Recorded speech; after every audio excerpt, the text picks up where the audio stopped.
लेकिन एक यादव लैंड भी इस इलाके को कहा जाता है। हालांकि यादव लैंड थोड़ा विस्तृत अर्थ में है, मगर फिर भी यहाँ एम वाई समीकरण और प्लस दलित ने मिल करके एक अच्छा रिजल्ट दिया है। लेकिन मुझे तो लग रहा है जो जो 7 से 9 आप बोल रहे हैं, ये 9 या 10 भी हो सकता है। मैक्सिमम लेवल वाला जो है मैं इंडिया गठबंधन के की ओर देख रहा हूं। मैं अपने अनुभव को जोड़ते हुए इसमें कह रहा हूं कि ये मैक्सिमम लिमिट जो है वो इंडिया गठबंधन को मिल सकता है। जी, मैक्सिमम लिमिट की बात आप कर रहे हैं, इंडिया गठबंधन को मिल सकता है ये। जरा अनिल सिन्हा जी, आपसे भी, इस क्षेत्र को आप भी बहुत अच्छी तरह से जानते हैं, कैसे देखते हैं इन आंकड़ों को? तो सीटें मिल रही हैं इसको, वहां पर जेडीयू के साथ भी यादव लोग मतलब यादव उनके मेरे मेरे मुझको जहां तक ध्यान में आ रहा है कि विजेंद्र यादव और दिनेश यादव दोनों जेडीयू के ही ये है, क्या कहते हैं, लोग रहे हैं और बड़े कद्दावर नेता रहे हैं। लेकिन इसके बाद भी अगर ये टूट रहा है तो इसका अर्थ है कि यादव का तो वोट मिला ही है, साथ में ये ईबीसी का इलाका है, वहां सबसे जो ये मतलब छोटी छोटी जातियां हैं अलग अलग किस्मों की, वो जातियां बड़ी संख्या में है और उसके कारण जो है वहां पर जेडीयू का प्रभाव क्षेत्र रहा है। तो मतलब जो जेडीयू सीटें लेती रही हैं उसमें एक ये फैक्टर भी था। तो अब लग रहा है क्या कि इस बार जो है ये दोनों फैक्टर जो है उसमें ये हुआ है, मतलब टूटा है, और जिसकी वजह से ये आपको सीटें दिख रही हैं। मैं प्रेम कुमार जी से सहमत हूं कि सीटें बढ़ भी सकती हैं, क्योंकि जो ट्रेंड है, अगर ईबीसी और वोट उनका टूटा है, अगर इसका जेडीयू और बीजेपी कंबाइन का, तो उसका मिल सकता है। लेकिन तब इसका अर्थ ये है कि तब अगर हम लोग उसको ये करें, प्रोजेक्ट करें अगर इसको, तो बिहार की तस्वीर और मतलब बदलती हुई नजर आएगी, जिसमें कि जेडीयू थोड़ा आरजेडी से कॉम्पीट करेगी, लेकिन उनके बीच का फासला ज्यादा रहेगा, ऐसा ऐसा मानकर चलना चाहिए।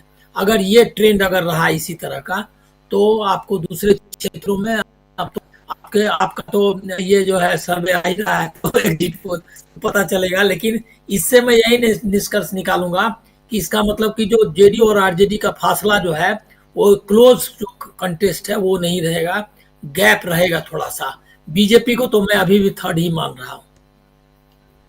जी, बीजेपी को अभी भी आप थर्ड मान रहे हैं। चलते थोड़ा आगे बढ़ते हैं, ये कोसी की बात थी, कोसी के बाद मिथिला की बात करते हैं हम। मिथिला में क्या सीन है, मिथिला का सूरत हाल आपको बता दूं कि मिथिला में 3 जिले हैं, 30 सीटें हैं, और 3 जिले दरभंगा, मधुबनी, समस्तीपुर। दरभंगा, मधुबनी, समस्तीपुर बहुत महत्वपूर्ण, और इन तीनों जिलों में, खासकर दरभंगा और मधुबनी में, बीजेपी एनडीए काफी मजबूत रही है। बीजेपी या एनडीए गठबंधन मजबूत माना जाता रहा पहले, लेकिन इस बार क्या है मिथिला का हाल, ये समझेंगे। मिथिलांचल, और ये भी कोसी का ही क्षेत्र है, बहुत इंपॉर्टेंट, यहाँ पे कोसी का ही क्षेत्र है, ये भी जरा वो भी हम समझते हैं कि मिथिलांचल में यहाँ पर क्या सीन है, वो भी समझेंगे। जरा स्क्रीन पर ले आइए इनको। दरभंगा, मधुबनी, समस्तीपुर, तीनों में 10-10 सीटें, तीनों जिलों में 10-10 सीटें हैं। दरभंगा में, मधुबनी में, समस्तीपुर में 10-10 सीटें। जरा समझें कि यहां क्या सूरत हाल है। मिथिला में 30 सीटों वाले मिथिला, ये देखिए, एनडीए को 9 से 11, इस बार पलटता हुआ मिथिलांचल दिखाई दे रहा है। एनडीए को 9 से 11 सीटें, इंडिया गठबंधन को 19 से 21 सीटें, और अदर्स का खाता नहीं खुल रहा है यहां पे। एनडीए, इंडिया और अदर्स, यानी 30 सीटों वाले मिथिलांचल में एनडीए के खाते में यहां 9 से 11 सीटें, इंडिया गठबंधन के खाते में 19 से 21 सीटें, और अदर्स के खाते में कोई भी सीट नहीं। यानी साफ साफ दिख रहा है कि मिथिलांचल भी इस बार पलट गया है। मिथिलांचल जहां मजबूत स्थिति में, और यहां पर बहुत मजबूती के साथ चुनाव लड़ने की कोशिश की गई, मैथिली ठाकुर को लाया गया, और जो लोक गायिका हैं, और वहां पर प्रचार के लिए बड़े बड़े नेता पहुंचे, नरेंद्र मोदी से लेकर अमित शाह तक उस क्षेत्र में पहुंचे। लेकिन क्या वहां बीजेपी इस बार कुछ ज्यादा नहीं कर पाई, या एंटी इनकम्बेंसी फैक्टर है, या यहां पर नीतीश बाबू को किनारे करने वाला फैक्टर है, ये सब कुछ समझेंगे। एनडीए, इंडिया और अदर्स, ये तमाम आप लोग देख लीजिए, यहां आप लोगों ने भी दरभंगा का और मैथिली ठाकुर को लेकर काफ़ी चर्चा होती रही आंचल, लेकिन क्या लगता है यहाँ जब हम ये 3 सीटें, समस्तीपुर भी हम लोग गए थे, याद कीजिए, समस्तीपुर के बगल में सराय रंजन विधानसभा क्षेत्र भी गए थे हम लोग, समस्तीपुर भी गए थे, समस्तीपुर से फिर उसके बाद इधर की बात करें हम दरभंगा और मधुबनी, वहाँ भी गए थे। दरभंगा क्षेत्र में भी हम लोगों ने काफ़ी लोगों से बातचीत की थी। क्या कुछ आप देखती हैं इन आंकड़ों पे? जो भी राजीव जी अभी आंकड़े नजर आ रहे थे, उनके हिसाब से अगर देखा जाए तो एनडीए को काफी उम्मीद थी पहले कि हाँ मधुबनी और दरभंगा जो है वहां से काफी उम्मीद थी कि यहाँ पर हमारी जो पैठ है वो और ज्यादा मजबूत हो सकती है। पिछली बार जो आंकड़े निकलकर सामने आए थे, जितनी भी सीटों पर एनडीए जीती थी, उनको उम्मीद थी कि इस बार जो जीत है वो बढ़ जाएगी। लेकिन जिस तरीके के आंकड़े निकलकर सामने आ रहे हैं वो बीजेपी को बड़ा झटका देते हैं, यानी कि पूरे एनडीए को बड़ा झटका देते हैं। देखा जाए तो हमने जितने भी लोगों से बात करने की कोशिश की, चाहे वो समस्तीपुर हो, मधुबनी हो, चाहे दरभंगा हो, तो वहां पर लोग अपने मुद्दों पर चुनाव लड़ रहे थे। उनका कहना यही था कि हम वोट उन्हीं को देंगे जो हमारे लिए काम करेगा। और भी उनके कई मुद्दे थे, चाहे वो विकास की बात हो, चाहे वो युवाओं को रोजगार देने की बात हो, पलायन का मुद्दा हो, इसके अलावा भी जंगल राज का मुद्दा भी काफी सुर्खियों में रहा था बिहार चुनाव में। जितने भी लोगों से हमने बात की, उनको यही लगता था कि अभी जो शासन चलाया जा रहा है नीतीश कुमार के जरिए, कहीं ना कहीं उसमें शिक्षा का स्तर जो है वो लगातार गिरता जा रहा है। जो जंगल राज है वो लालू राज को जंगल राज बताया जाता था नीतीश कुमार की तरफ से, लेकिन इस बार जो जनता का कहना था वो ये था कि आप देखिए कि कितनी घटनाएं लगातार जो बढ़ती जा रही हैं, आपराधिक घटनाएं निकलकर सामने आ रही हैं, लड़कियां जो है वो सेफ नहीं है बिहार में। तो इस तरीके की कई घटनाएं थी जो लगातार सामने आई। तो लोगों का कहना यह था कि जंगल राज लालू राज में नहीं था, बल्कि नीतीश राज में जंगल राज देखने को मिल रहा है। इस तरीके के कई मुद्दे थे। वहीं किसानों की बात की जाए तो किसानों के भी अपने अपने मुद्दे थे। कोई बाढ़ से पीड़ित था जिसकी वजह से किसानी नहीं कर पा रहे थे, और जितने भी लागत उनकी लगती थी उतना भुगतान उनको नहीं मिल पाता था। ये बहुत बड़ा मुद्दा था। तो इस बार जो है जनता ने मन बना लिया कि उन्हें बदलाव चाहिए, और उसका जो असर है, जनता के मुद्दों का असर कहीं ना कहीं अब नतीजों में भी देखने को मिल रहा है। बिल्कुल। आराधना, आप कैसे देखती हैं? राजीव जी, मुझे लगता है कि ये जो आंकड़े हैं वो एकदम सचमुच जो हकीकत है वहां की वो बयान कर रहे हैं। एनडीए और इंडिया ज्यादा मजबूत दिखाई दे रहा है, क्योंकि मिथिलांचल क्षेत्र में अगर बात करें, जैसा भी आपने जिक्र भी किया कि वहां से मैथिली ठाकुर को बीजेपी ने मैदान में उतारा और काफी एफर्ट लगाया गया, प्रचार प्रसार से लेकर खुद प्रधानमंत्री मोदी वहां पहुंचे हुए थे। लेकिन जिस तरह मैथिली ठाकुर का मिथिला का सम्मान वाला मुद्दा उन पर ही बैकफायर कर गया, जिस तरह मिथिला का पाग उन्होंने उसे लेकर जिस तरह बर्ताव किया, उसके बाद से लगातार वो विवादों से घिरी रही। तो मैथिली ठाकुर को लाने का जो सोच थी इसके पीछे बीजेपी की, वो कहीं ना कहीं इस वजह से फेल होती दिखाई दी। और यही नहीं, जनता के जो मुद्दे थे उनसे जो जुड़ाव होना चाहिए था, मैथिली ठाकुर का वो जुड़ाव नजर नहीं आया लोगों को, इसलिए भी ऐसा लोग उनसे जुड़ नहीं पाए बहुत, ये भी दिखाई दिया। वहीं अगर अभी हम बात कर रहे थे सराय रंजन सीट की, तो वहां तो हम गए भी थे, वहां हमने लोगों से मुलाकात भी की थी। वहां अगर देखा जाए तो विजय चौधरी, जो कि पिछले 3 बार से जेडीयू के विधायक रहे हैं, वो मैदान में है, और उनके खिलाफ आरजेडी से अरविंद कुमार सहनी मैदान में उतरे हुए हैं। तो मुझे लगता है कि इस बार मुकेश सहनी का इंडिया गठबंधन में शामिल होना इंडिया गठबंधन को, महागठबंधन को एक एज दे रहा है इस क्षेत्र में, क्योंकि यहां पर मल्लाह वोटरों की एक अच्छी खासी संख्या है। और खासकर जिस तरह राहुल गांधी जो मछुआरों के साथ तालाब में उतरकर उन्होंने मछली पकड़ी, तो उससे भी एक लोगों के साथ जुड़ाव बढ़ा। और पूरा अगर बात करूं, महागठबंधन जिस तरह से प्रचार के मैदान में उतरा, बहुत जमीनी स्तर पर, तेजस्वी यादव हो, उन्होंने तो पूरा अपना पैटर्न ही बदल लिया। वो टी शर्ट में चले आए युवाओं से कनेक्ट करने के लिए। तेजस्वी की जितनी रैलियां हैं आप देखिए, वो इस बार सारी रैलियां टी शर्ट में कर रहे थे। वहीं राहुल गांधी की अगर बात करें तो राहुल गांधी हमेशा ही आम लोगों के बीच जिस तरह पहुंचते हैं, इन सभी क्षेत्रों में भी वो उसी तरह पहुंचे, और जिस तरह यहाँ के लोगों के जो मुद्दे थे उन पर जाकर उन्होंने बात की। वहीं एनडीए की बात करें तो एनडीए शायद उन मुद्दों को छूने से दूर रह गया, और एंटी इनकम्बेंसी फैक्टर डेफिनेटली यहां पर दिखाई दे रहा है। विजय चौधरी की अगर बात करें तो पिछली 3 बार वो जीते हैं, लेकिन हर बार उनकी जीत का आंकड़ा घटता गया। पहले वो 33,000 वोटों से जीते, फिर 23,000 और फिर 7,000 वोटों से। तो ऐसे में इस बार जाहिर सी बात है कि ये आंकड़ा और कम हो सकता है। और बिल्कुल जो आंकड़े हमें सामने दिखाई दे रहे हैं कि एनडीए के खाते में इस क्षेत्र की 13 से 17 सीटें जाएंगी और इंडिया के खाते में 26 से 30 सीटें जाएंगी, तो इसकी वजह भी है। तो बिल्कुल ये आंकड़े जो बयां कर रहे हैं वो कहानी हकीकत है। जी, कहानी हकीकत है। जरा प्रेम कुमार जी, फिर प्रशांत जी आपके पास भी आता हूं।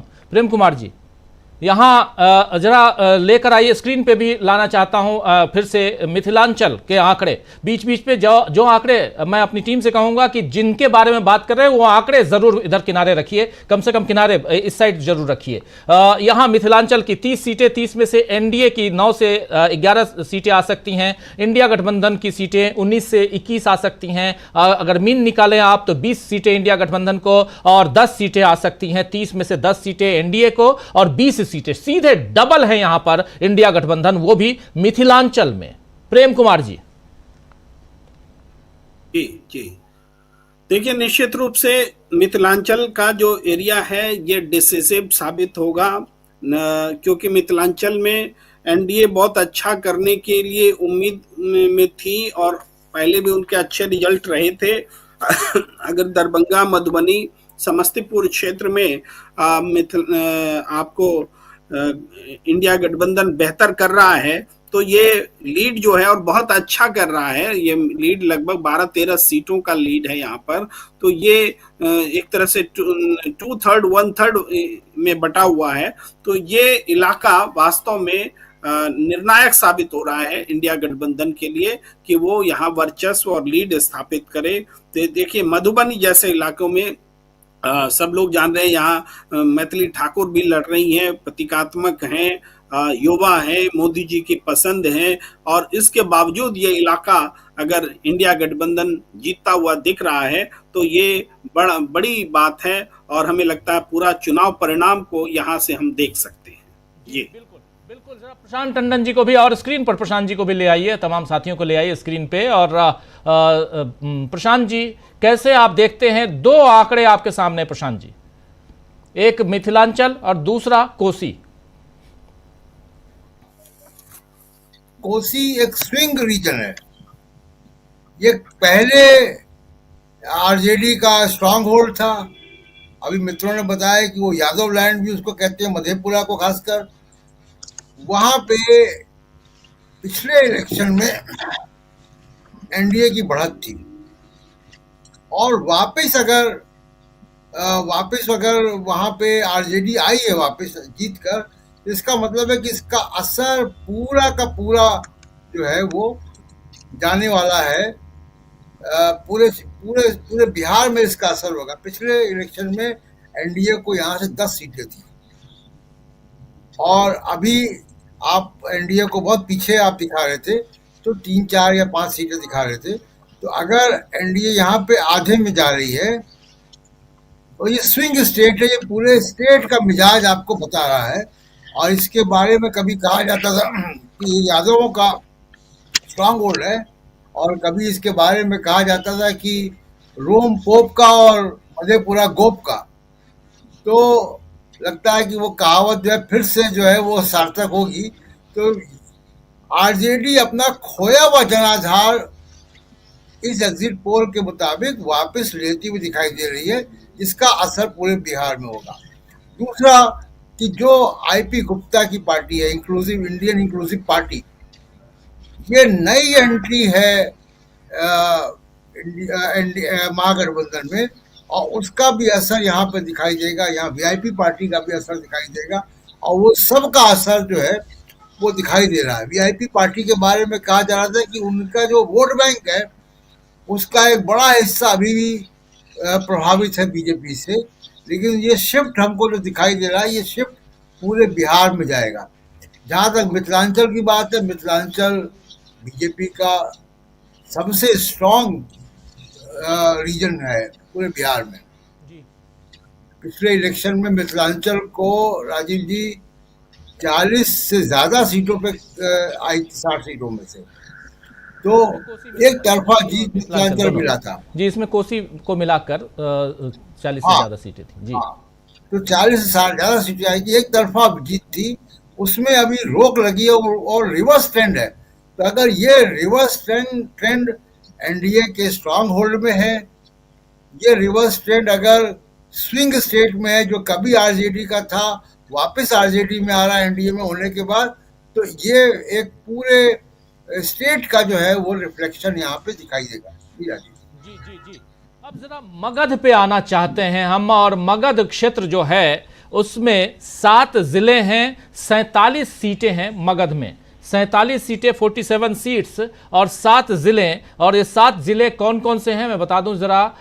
7 जिलों में हैं, यहाँ पटना है, गया है, नालंदा, जहानाबाद, नवादा, औरंगाबाद और अरवल, ये आते हैं 7 जिले, 47 सीटें। हमारे साथ 3 और साथी जुड़ गए हैं, शकील अख्तर जी, विजय शुक्ला जी, सीईओ हैं इलेक्ट्लाइन के जिन्होंने इस सर्वे को किया है, और सुनील शुक्ला जी हमारे साथ जुड़े हुए। सुनील जी का वीडियो शायद थोड़ा डाउन है, वो दिख रहा है, कोशिश करेंगे उनसे बात करने की। लेकिन हम जरा मगध क्षेत्र को, विजय शुक्ला जी आपसे भी बहुत सारे सवाल करने हैं, सैंपल साइज से लेकर तमाम बातें आपसे पूछनी है, ताकि विश्वसनीयता तो कम से कम पता चले कि कैसे क्या सर्वे आपने किया है, ये सब आपसे जानेंगे। लेकिन पहले खोल लेते हैं अपने एग्जिट पोल का पिटारा। अभी तक 2 हमने खोला है, कोसी 13 सीटें और उसके बाद मिथिला की 30 सीटें, 13 और 30 यानी 43 सीटें। 43 में से 26 से 30 सीटों के साथ इंडिया गठबंधन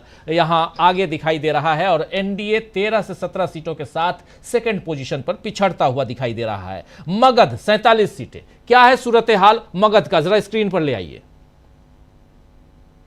देखिए, मगध बराबरी का नहीं, बल्कि यहां पर मगध में एनडीए आगे है, इंडिया पीछे है। मगध में ये एक कहें तो नालंदा, जहानाबाद, नवादा, ये एरिया, पटना गया, ये नीतीश कुमार का गढ़ भी माना जाता है, और नालंदा तो घर ही है नीतीश कुमार का। उस हिसाब से एनडीए 24 से 26 सीटें, इंडिया यहां मजबूत फाइट देता हुआ 20 से 22 सीटें, और यहां अदर्स के खाते में भी 0 से 2 सीटें आती हुई दिखाई दे रही हैं। अब अगर सीधे सीधे सीटों पे चलें तो 24 से 26 सीटें यहां पर एनडीए को, और यानी 25 सीटें आ सकती हैं एनडीए को, इंडिया गठबंधन को 21 सीट आ सकती है, और यहां अदर्स के खाते में 1 सीट जा सकती है। मीन मैं बता रहा हूं ओवरऑल, लेकिन मिनिमम और मैक्सिमम की बात करें तो एनडीए को मिनिमम 24 सीटें मिलती हुई दिखाई दे रही हैं, और मैक्सिमम 26 सीटें आ सकती हैं। इंडिया गठबंधन को मिनिमम 20,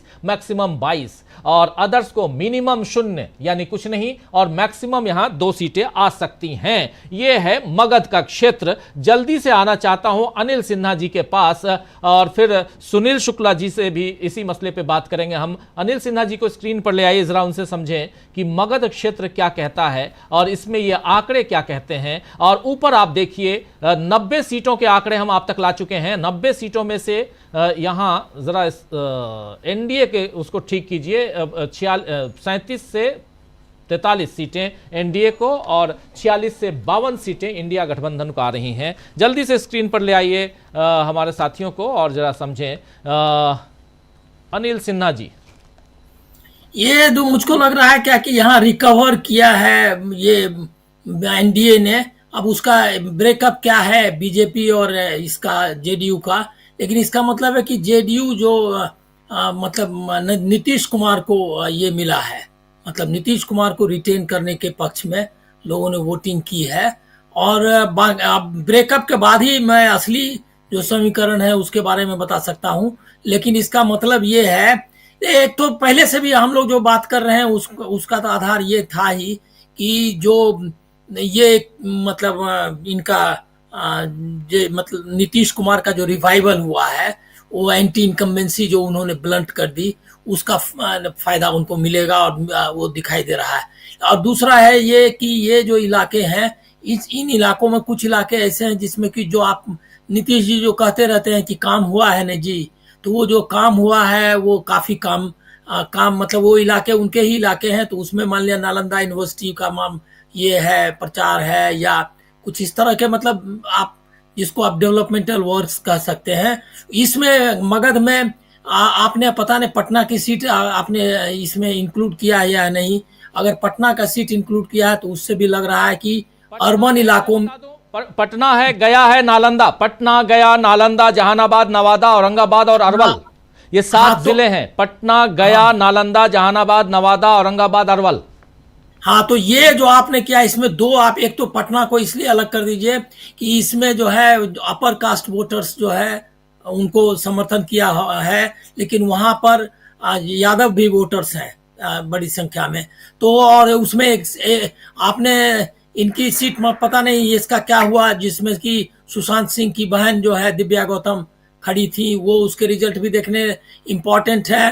तो वो जो है वो ये इलाका में हमको लग रहा है क्या कि जो ये जहानाबाद का इलाका है या औरंगाबाद है, ये सब स्ट्रांग होल्ड्स, कुछ जो सीटें हैं वो स्ट्रांग होल्ड है इसका मतलब अपर कास्ट का, जहाँ फाइट भी है ग्राउंड पे। तो वो है, वो देखना होगा अरवल में फिर क्या ये आया है, क्योंकि कुछ वहाँ वोट्स का टर्निंग क्या हुआ है, ये सब देखना होगा। तो लेकिन इसमें इसका मतलब, लेकिन मुझको लग रहा है कि मेजर फैक्टर ये है कि एंटी इनकम्बेंसी जो नीतीश के खिलाफ है वो दिखाई नहीं देती है, और जो कास्ट इक्वेशंस है उसमें भी उन्होंने जो कैंडिडेट्स दिए हैं दूसरे, मतलब जो आरजेडी सपोर्टिंग ये के लोग मतलब यादव दिए हैं या ये कैंडिडेट्स, वो भी जीते होंगे इस तरह लग रहा है। तो वो इंडिविजुअल सीट्स के बारे में, लेकिन अभी इससे यही नतीजा निकलेगा।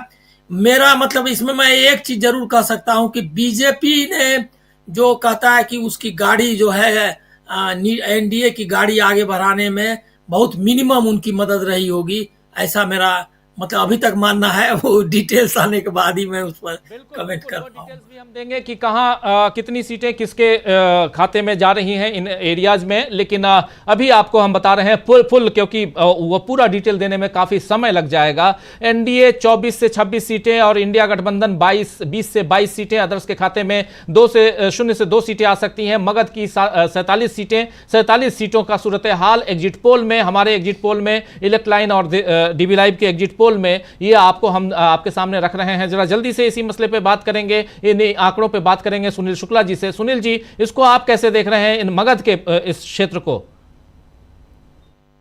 मैं राजीव जी, अरवल इस मगध में इतनी सीटें एनडीए को कहां से मिलेंगी मुझे नहीं समझ में आता, क्योंकि अगर नालंदा और नवादा को छोड़ दिया जाए तो पटना में पाटलिपुत्र में मीसा भारती चुनाव जीती 2024 में, 2 में से 1 सीट महागठबंधन के पास है। औरंगाबाद में 1 भी सीट नहीं है एनडीए के पास। अरवल की 2 सीटें हैं, दोनों में भी एनडीए नहीं है। वहां जहानाबाद के इलाके में जबरदस्त तरीके से महागठबंधन की मौजूदगी है। गया में जो है वो मांझी जी के कारण से, लेकिन मांझी जी भी बहुत पहली बार चुनाव जीते हैं पिछली बार में। तो इतना एनडीए को कैसे कहां से मिला, केवल नालंदा और नवादा के बूते, ये बात तो मुझे समझ में नहीं आती। वजह इसका मैं मानता हूं कि जो इंडिया गठबंधन का मतदाता वर्ग है उसमें कोई बिखराव में नहीं पाता। मैं कम से कम औरंगाबाद में गया, अरवल में घूम के आया, पटना को ही मैंने देखा। तो ये निश्चित रूप से हो सकता है कि गया में और पटना में स्थिति बेहतर हो जाए। जैसे कि जब अनिल जी ने कहा कि दिव्या भारती की सीट बहुत जबरदस्त लड़ाई है उसकी, जिससे स्थानीय लोगों से बात कीजिए, कोई नहीं कहता कि वो रेस के बाहर है या उसके खिलाफ कोई नकारात्मक माहौल है वहां। जबकि दूसरी तरफ एनडीए के मतदाताओं में बिखराव है, आपस में राजनीतिक दल के कार्यकर्ता एक दूसरे के साथ नहीं दिखाई पड़ते भले, और ये दोनों दलों के बीच में इस तरह की टकरार बाकायदे आपको दिखाई पड़ेगी, सड़क पर दिखाई पड़ा, पूरे चुनाव प्रचार अभियान के दौरान दिखाई पड़ा। अगर ये मिलता, अगर ये वापसी होती है जो आप बता रहे हैं, तो ये बस ये नीतीश कुमार ने अपने इन इलाके में जो उनका इनकम्बेंसी का असर हो सकता था उसको नियंत्रित किया। हालांकि नीतीश कुमार को लेकर के कोई बहुत वोकल विरोध मैंने भी महसूस नहीं किया, लेकिन भारतीय जनता पार्टी को लेकर कोई लगाव भी नहीं दिखाई पड़ा। तो नालंदा और नवादा को अगर मान भी आप लीजिए, तो बाकी जिलों में कहां से इतनी सीटें उनको मिल जाएंगी, और कितनी सीटें हैं नालंदा और नवादा? स्थिति ये जरूर है कि दोनों जिलों में नीतीश कुमार जी की लोकप्रियता है, उनका जन समर्थन है, लेकिन इतनी सीटें एनडीए जीत जाएगा मुझे नहीं लगता, क्योंकि अन्य जिलों में एनडीए का विरोध है और इंडिया आरजेडी या इंडिया दल समूह के जो तीनों दल हैं उनकी जबरदस्त मौजूदगी है। आप कांग्रेस के बारे में अगर आप कहिए, कांग्रेस की अच्छी खासी मौजूदगी है औरंगाबाद में, और लगभग सभी सीटों पे वो जीत हार को प्रभावित करते हैं।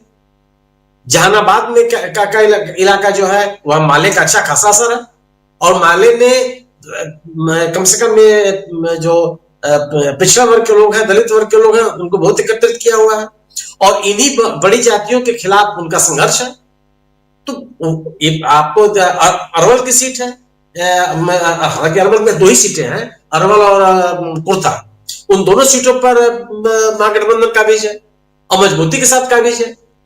तो मैं इस नतीजे से मैं सहमत हूं। अगर लेकिन होता है तो यही सही है कि नीतीश कुमार अपने खिलाफ जो उनका एक माहौल है वो उसको उन्होंने नियंत्रित, इसके अलावा कोई तर्क या कोई लॉजिक मुझे नहीं समझ में आता इस इलाके जी। चलिए बात करेंगे उस लॉजिक पे भी जब विजय शुक्ला जी के पास हम आएंगे तो, और इन आंकड़ों को हम समझने की कोशिश कर रहे हैं। हमारे तमाम साथी देखिए इस वक्त मौजूद हैं, प्रेम कुमार जी, सुनील शुक्ला जी, अनिल सिन्हा जी, डॉक्टर राकेश पाठक जी, शकील अख्तर जी, प्रशांत टंडन जी और विजय जी, और इधर स्टूडियो में हमारी 2 सहयोगी आराधना और आंचल, आप तमाम साथी हमारे साथ मौजूद हैं। और ज़रा आगे बढ़ते हैं, जल्दी जल्दी फिर फुल आंकड़े पे आएंगे। थोड़ा चर्चा शकील अख्तर जी के पास भी आता हूं, उनसे भी करेंगे, लेकिन शकील जी के पास आने से पहले तिरहुत की तरफ चलते हैं। तिरहुत सबसे ज़्यादा 50 सीटें हैं तिरहुत में। 50 सीटें कैसे हैं ये भी बता दूं, और कौन कौन से ज़िले हैं तिरहुत में। पश्चिमी चंपारण, जो पहले बेतिया, पश्चिमी पूर्वी चंपारण मोतिहारी, और फिर पश्चिमी चंपारण, पूर्वी चंपारण मुजफ्फरपुर, सीतामढ़ी, शिवहर, वैशाली। 6 ज़िले 50 सीटें, 6 ज़िले 50 सीटें तिरहुत की। और यहां पर क्या है सूरत हाल, तिरहुत में 50 सीटों में कौन बाजी मार रहा है। पश्चिमी चंपारण, पूर्वी चंपारण, यहां भी काफी मेहनत की थी नरेंद्र मोदी ने, और वो शुगर का कारखाना याद है ना, चीनी, जहां चाय पीने वाले थे नरेंद्र मोदी जाकर पिछली बार कह के आए थे, वो आज भी वैसी ही है। क्या इसका असर पड़ा है? वहां के वोटर्स जब आज वोट देने के लिए गए तो क्या उन्होंने वो चीनी के स्वाद को चखने की कोशिश की या स्वाद मजा चखाने की कोशिश की है? ये सब कुछ इसमें रिफ्लेक्ट होगा इन आंकड़ों में। आंकड़े ले आइए जरा स्क्रीन पर और समझेंगे कि तिरहुत में जो जहां पश्चिमी, ये देखिए तिरहुत 50 सीटें एनडीए के खाते में 16 से 18, और यहां पर डबल से बाजी मारते हुए इंडिया गठबंधन 31 से 33 सीटें इंडिया गठबंधन को तिरहुत में 31 से 33, और आदर्श 0 से 2। आदर्श जो है यहां पर प्रशांत किशोर साहब कहां हैं वो दिखाई नहीं दे रहे हैं, मुझे कहीं नहीं दिख रहे हैं प्रशांत किशोर जी। और काफी मेहनत की, खूब पैसा लुटाया, खूब बिल्कुल पानी की तरह पैसे बहुत कमा लिए थे, लुटा दिए, कोई दिक्कत नहीं। लेकिन बात यह है कि जिस ढंग से मीडिया में ढिढोरा पीटा जा रहा था वैसा कुछ दिखाई नहीं दे रहा है। तिरहुत और जिसमें पश्चिमी चंपारण, पूर्वी चंपारण, मुजफ्फरपुर, सीतामढ़ी, शिवहर और वैशाली आप जानते हैं लोकतंत्र की जननी कहा जाता है बिहार को, तो उसका एपी सेंटर वैशाली है। और इसी वैशाली से क्या फिर से लोकतंत्र को मजबूत करने की यहां पर कवायद शुरू हो गई है? इंडिया गठबंधन को 31 से 33 सीटें, अगर 50 सीटों में से यानी 32 सीटें कुल जमा दोनों को अगर मिलाकर देखा जाए तो 32 तो आ ही रही हैं, मिनिमम 31 और मैक्सिमम 33, और एनडीए यहां पर पिछड़ता हुआ 16 से 18, यानी मैक्सिमम देखा जाए, दोनों का मीन निकाला जाए तो 17 सीटें। शकील अख्तर जी के पास आना चाहता हूं, फिर तमाम साथी हमारे बिहार से जुड़े हुए 3 साथी भी मौजूद हैं, उनसे भी बात करेंगे। प्रशांत जी भी मौजूद हैं, इधर 2 हमारे सहयोगी आंचल आराधना भी हैं, और इस एरिया में मुजफ्फरपुर में तो फर्स्ट पेज के चुनाव में भी हम लोग गए हुए थे। और शकील जी कैसे देखते हैं इसको आप? अभी तक के आंकड़ों पे आप बात कर सकते हैं पूरा। जी राजीव जी, जो अभी तक आपने बताया उससे कुछ बातें बहुत साफ हुई हैं। उसमें जो सबसे पहली बात है कि जिन आदर्श का सबसे ज़्यादा शोर मचा हुआ था वो आदर्श कहीं नहीं है, जिसमें प्रशांत किशोर, आम आदमी पार्टी, मायावती, ओवैसी, सिर्फ तिरहुत में आपने बताया कि 2 सीटें मिलने की संभावना है आदर्श को, और बाकी जो 4 क्षेत्र आपने बताए उसमें कहीं नहीं है। दूसरी जो एक बात बहुत स्पष्ट हुई है, बहुत साफ हुई है इन 4 क्षेत्रों के बारे में, कि बीजेपी लगातार पीछे चल रही है। जो मिथिलांचल में सबसे बड़ी पार्टी बनके उभरी थी 2020 में, वहां पे अगर एनडीए पीछे है तो उन्हीं की वजह से पीछे है। और जिन नीतीश कुमार को उन्होंने मुख्यमंत्री बनने की घोषणा नहीं की थी, उन्हीं नीतीश कुमार की वजह से वो मगध में थोड़ी सी टक्कर लेते हुए दिख रही है।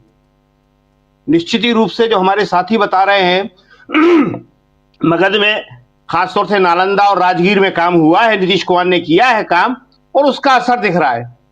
तो ये जो बात कही जा रही है कि एंटी इनकम्बेंसी नहीं है बिहार में, वो थोड़ा आधा सच है। एंटी इनकम्बेंसी है मगर नीतीश के खिलाफ उतनी नहीं जितनी मोदी के खिलाफ है। मोदी के खिलाफ केंद्र सरकार की 11 साल की सरकार के खिलाफ वहां जबरदस्त एंटी इनकम्बेंसी दिख रही है और यही वजह है कि वहां मोदी या बीजेपी लगातार पीछे दिख रही है। एक और बात जो बड़ी प्रमुख है कि महागठबंधन हर क्षेत्र में, 4 क्षेत्र आपने दिखाए, अच्छा करता हुआ दिख रहा है। समान रूप से उसका प्रभाव है पूरे बिहार के अंदर।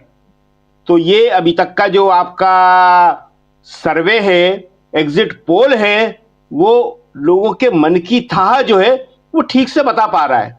एक बात यहां हम और बोल दें कि बहुत सारे चैनल जो हैं जिन्हें हम गोदी मीडिया कहते हैं आमतौर पे, वो सब एक अलग कहानी दिखा रहे हैं। तो हमने जो एक शब्द इस्तेमाल किया कि मन की थाह, तो मन की थाह वो नहीं दिखा रहे कि वोटर वोट डाल के क्या आया है, वो ये बता रहे हैं कि वो क्या चाहते हैं।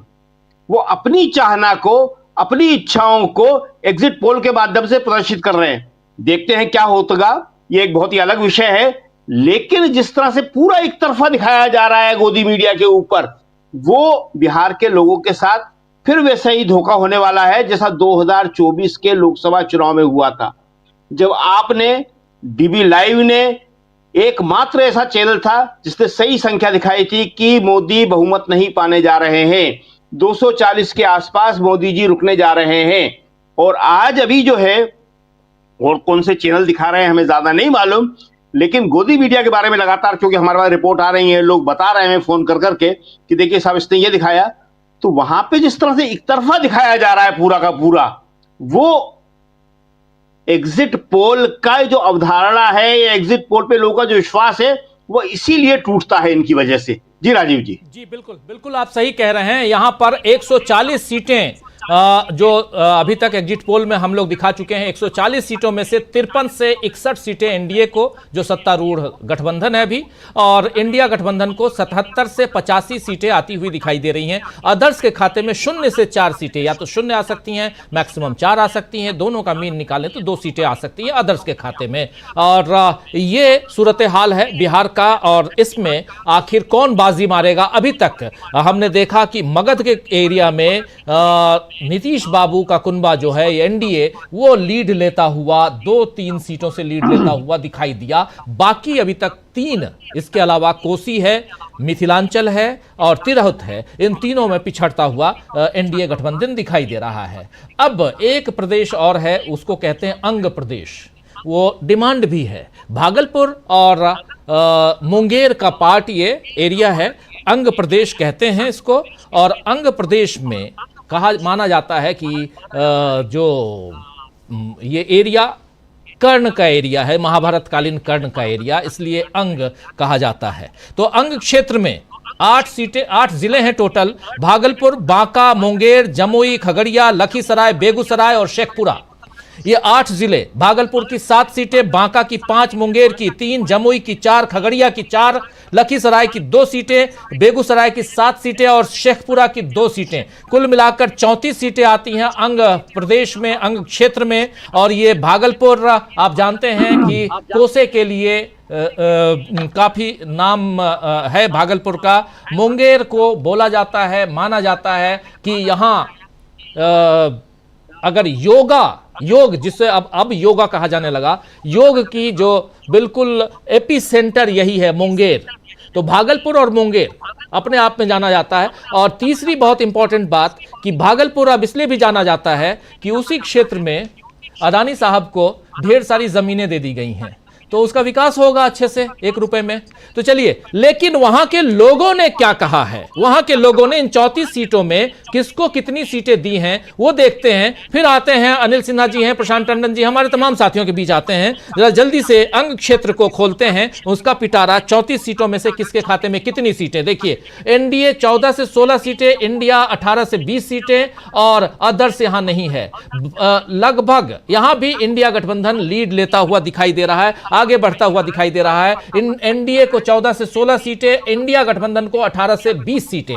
जल्दी से आना चाहता हूं, जल्दी पहले अनिल सिन्हा जी के पास, फिर प्रेम कुमार जी, फिर प्रशांत टंडन जी और हमारे तमाम साथियों, इधर हमारी दो सहयोगी स्टूडियो में हैं, इनके पास भी तमाम साथियों के बीच ये अब 14 से 16, 18 से 20 इंडिया गठबंधन अंग क्षेत्र में 34 सीटें हैं और इस ढंग से बंटवारा हो रहा है। मिनिमम 18, मैक्सिमम 20 इंडिया गठबंधन यहां भी लीड लेता हुआ। जरा स्क्रीन पर ले आइए सबसे पहले अनिल सिन्हा जी को। अनिल जी, देखिए ये बहुत इंटरेस्टिंग जगह है, यही अनंत सिंह का एरिया है। अनंत सिंह इसी एरिया मोकामा से हैं और लखीसराय से विजय सिन्हा जिसका वीडियो, जिनका उप मुख्यमंत्री, उनका वीडियो वायरल हुआ था। तो पोलराइजेशन का वहां पर ऐसा लग रहा था कि जिस तरह से विजय सिन्हा जिस तरह के स्टेटमेंट्स दे रहे थे और जिस तरह से ललन सिंह और का स्टेटमेंट आया अनंत सिंह के जेल जाने के बाद, तो ये ऐसा लग रहा था कि एक बैकवर्ड फॉरवर्ड पोलराइजेशन होगा। ये इलाके जो हैं इसमें भूमि मतलब जो अपर कास्ट है उसमें मेनली भूमिहार का मतलब कि डोमिनेंट कास्ट है और मोकामा वगैरह तो लखीसराय वगैरह में तो बहुत ज्यादा डोमिनेंट है। भागलपुर के इलाके में भी उनका है। तो वहाँ एक फाइट भी चलती रहती है। वहाँ जो सोशल फाइट है, ये कन्फ्लिक्ट है, वो बहुत ज्यादा तेज है दियारे के इलाकों में भी। और वहाँ ये जो मिडिल कास्ट हैं वही मतलब जैसे ये इसी इलाके में ये भी है, अपने क्या नाम है उनका, तारापुर में सम्राट चौधरी, ये इसी इलाके में आते हैं।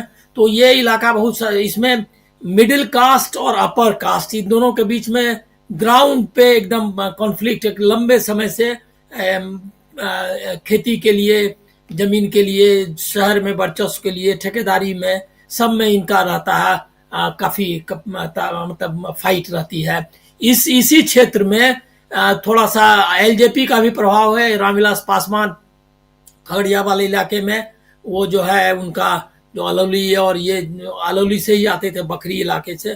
तो ये सारा इलाका जो है ये बहुत कॉम्प्लेक्स था। इसमें अब लग रहा है कि एक पोलराइजेशन जरूर हुआ जिसकी वजह से ये सीटें लूज की है एनडीए ने। और अब अभी देखना है कि इंडिविजुअल डिस्ट्रिक्ट्स की क्या स्थिति है। विजय सिन्हा का क्या हुआ, अनंत सिंह का क्या हुआ, सम्राट चौधरी का क्या हुआ, क्योंकि सम्राट चौधरी भी दिक्कत में है। तो वहां इसका मतलब कि वहां लेकिन जो भी उसमें इससे पता चलेगा सम्राट चौधरी और विजय सिन्हा इनकी सीटों से आपको ये इंडिकेटर समझ में आएगा कि बीजेपी का कितना बचा, मतलब उसने अपनी कितनी इज्जत बचाई है। ये समझिए कि इसका संकेत वहीं से मिलेगा, क्योंकि ये दोनों उनके स्टालवार्ट जो हैं। सम्राट चौधरी को तो उन्होंने एक तरह से बड़ा आदमी बनाएंगे, मतलब कि चीफ मिनिस्टर बनाएंगे, ऐसा इंडिकेट किया था अमित शाह जी ने। तो वो क्या हुआ, लोगों ने इसको एक्सेप्ट किया क्या, तो वो देखना होगा। तो ये बहुत क्रूशियल है। लेकिन इससे पोलराइजेशन जो है क्लियर है। दूसरा है क्या, जो वोट जो है मुसलमानों का वोट है वो, और यादव वोट के बारे में मैंने पता किया था। मुंगेर यादवों का अच्छा स्ट्रॉन्ग होल्ड है। तो लोगों ने मुझको बताया था कि पिछले बार 30% यादव जो है वो वोट किया था बीजेपी के पक्ष में, मतलब मुंगेर के बारे में लोग बता रहे थे। तो इस बार उनका कहना था कि 90 से 95% जो है वोट जो है गया है इसको क्या मतलब महागठबंधन को। तो ये पोलराइजेशन वहां पर जो फैक्टर है वो काम किया है इन इलाकों में। और सब एक दूसरे से जुड़े हुए इलाके हैं, मतलब सब गंगा की खेती और गंगा का समझिए जो वायलेंस है दियारे में वो सबसे जुड़ा हुआ है। और मुंगेर तो आप जानते ही हैं कि उसको मतलब बंदूक मतलब सप्लाई के लिए बहुत फेमस रहा है। तो ये वायलेंस और कास्ट कॉन्फ्लिक्ट ये सब वाला इलाका है। इसमें इसका मतलब कि इनकी चली नहीं बीजेपी की कम से कम। और जो बचा है उसके लिए मैं तो अभी तक तो मेरा यही अंदाजा है कि जेडीयू ने जो है एनडीए की साख बचा ली है। जेडीयू ने एनडीए की साख बचा ली है, आप सही कह रहे हैं, यहां पर साफ दिखाई दे रहा है। जल्दी से जरा आना चाहता हूं प्रशांत जी, लखीसराय में हम लोग थे, रात को न्यूज पॉइंट भी हम लोगों ने वहीं से किया था। कुछ लड़के आ गए थे थोड़ा हुड़दंगी टाइप से, हुड़दंग करने के लिए, और लखीसराय जो है वो विजय कुमार सिन्हा का क्षेत्र कहलाता है, और वहां का सूरत हाल हम लोग देख के आए थे। और इसी अंग क्षेत्र में लखीसराय भी आता है, मुंगेर भी आता है, भागलपुर, बेगूसराय, ये तमाम आते हैं, सब हमने इसका जिक्र किया भी है। और ये देख रहे हैं आप और जो नतीजे आएंगे वो तो अपनी जगह पे, लेकिन जो अपना एग्जिट पोल है वो महागठबंधन को 18 से 20 सीटें और एनडीए को 14 से 16 सीटें दे रहा है अपना एग्जिट पोल। क्या कहेंगे इस पे प्रशांत जी? आपने तिरहुत का दिखाया था, तिरहुत में एनडीए का क्लीन स्वीप था 2020 में जी, और वहां पे अगर एनडीए रिटेन नहीं कर पा रहा है और रिवर्सल है, वहां पे उल्टा रिजल्ट आ रहा है इस बार, तो इसका मतलब है कि पूरे बिहार में जो स्थिति है वो बड़ी एनडीए की जो है वो खराब होने जा रही है। दूसरा एक जो समझ में आ रहा है जो चीजें, हालांकि आप स्प्लिट करके नहीं बता रहे हो, लेकिन जो कहानी समझ में आ रही है वो कहानी ये है कि नीतीश कुमार शायद अपनी इज्जत बचा लेंगे, नीतीश कुमार का पॉलिटिकल सर्वाइवल जो है वो बचा रहेगा। बीजेपी के लिए मुश्किल होगी, बीजेपी का वहां पे वैसे भी कोई ऐसा जनाधार वाला नेता नहीं है, वो नीतीश कुमार के ही पीछे चुनाव लड़ते थे, लेकिन वो नीतीश कुमार को अगर कैंडिडेट बनाते वो तो शायद स्थिति बेहतर होती। नीतीश कुमार का पॉलिटिकल वजूद जो है वो इस चुनाव में खत्म नहीं होने जा रहा है, वो पॉलिटिक्स में रहेंगे बिहार की राजनीति में, लेकिन सत्ता से बाहर हो रहे हैं ये समझ में आ रहा है। जी, सत्ता से बाहर हो रहे हैं। अभी तक देखिए, अभी मात्र 2 और क्षेत्र बचे हुए हैं, एक शाहाबाद जो भोजपुर का एरिया है वो, और दूसरा जो है वो सीमांचल। इन दोनों क्षेत्र में भी हम लोग गए थे, दोनों को भी अच्छे से हम अभी समझेंगे, लेकिन उससे पहले अभी तक के जो आंकड़े आए हैं, 174 सीटें, जिसमें एनडीए को 67 यानी 67 से 77 और इंडिया गठबंधन को 95 से 105 सीटें, अदर्स के खाते में 0 से 4 सीटें आ सकती हैं। जरा जल्दी से आना चाहता हूं इधर सुनील शुक्ला जी आपके पास, फिर प्रेम कुमार जी आपके पास भी आता हूं। सुनील जी, इन आंकड़ों को और खासकर जो ये एरिया है, खासकर अंग प्रदेश, अंग क्षेत्र का, उस पे आपका कमेंट। नहीं, अंग इस एरिया में जब मुंगेर, भागलपुर, जमुई, खगड़िया तो निश्चित रूप से एलजेपी का, रामविलास जी का प्रभाव का क्षेत्र रहा है, लेकिन इस चुनाव में पिछड़े वर्ग का पूरी तरह से कंसोलिडेशन हुआ। जो बिखराव 2020 के चुनाव में दिखाई पड़ा था वो नहीं है, और एलजेपी को लेकर के जो लोगों के मन में नाराजगी भी है 2020 के चुनाव को देखकर। यहां पे भी जो जनता दल यूनाइटेड का कोर वोटर है वह एलजेपी के साथ दिखा नहीं, वह उसके मन में एक तरह की नाराजगी थी। और अनंत सिंह की घटना ने भी पिछड़े वर्ग के लोगों को यूनाइट किया है। तो अगर ये परिणाम आता, निश्चित रूप से ये इलाका भी एनडीए के असर का क्षेत्र रहा है, लेकिन अगर ये परिणाम आता है तो किसी को आश्चर्य नहीं होना चाहिए। यह जरूर है कि भारतीय जनता पार्टी का अगर किसी भी क्षेत्र में जाइए तो उस तरह का आकर्षण नहीं रहा। जो पूरा का पूरा चुनाव एनडीए का नीतीश कुमार के ही इर्द गिर्द है। नीतीश कुमार को मुख्यमंत्री का चेहरा न बना करके भारतीय जनता पार्टी ने एक बहुत बड़ा जोखिम मोल लिया, और इसका असर इन सभी क्षेत्रों में दिखाई पड़ रहा है जिन क्षेत्रों में 2020 के चुनाव में एनडीए को क्लीन स्वीप हुई थी।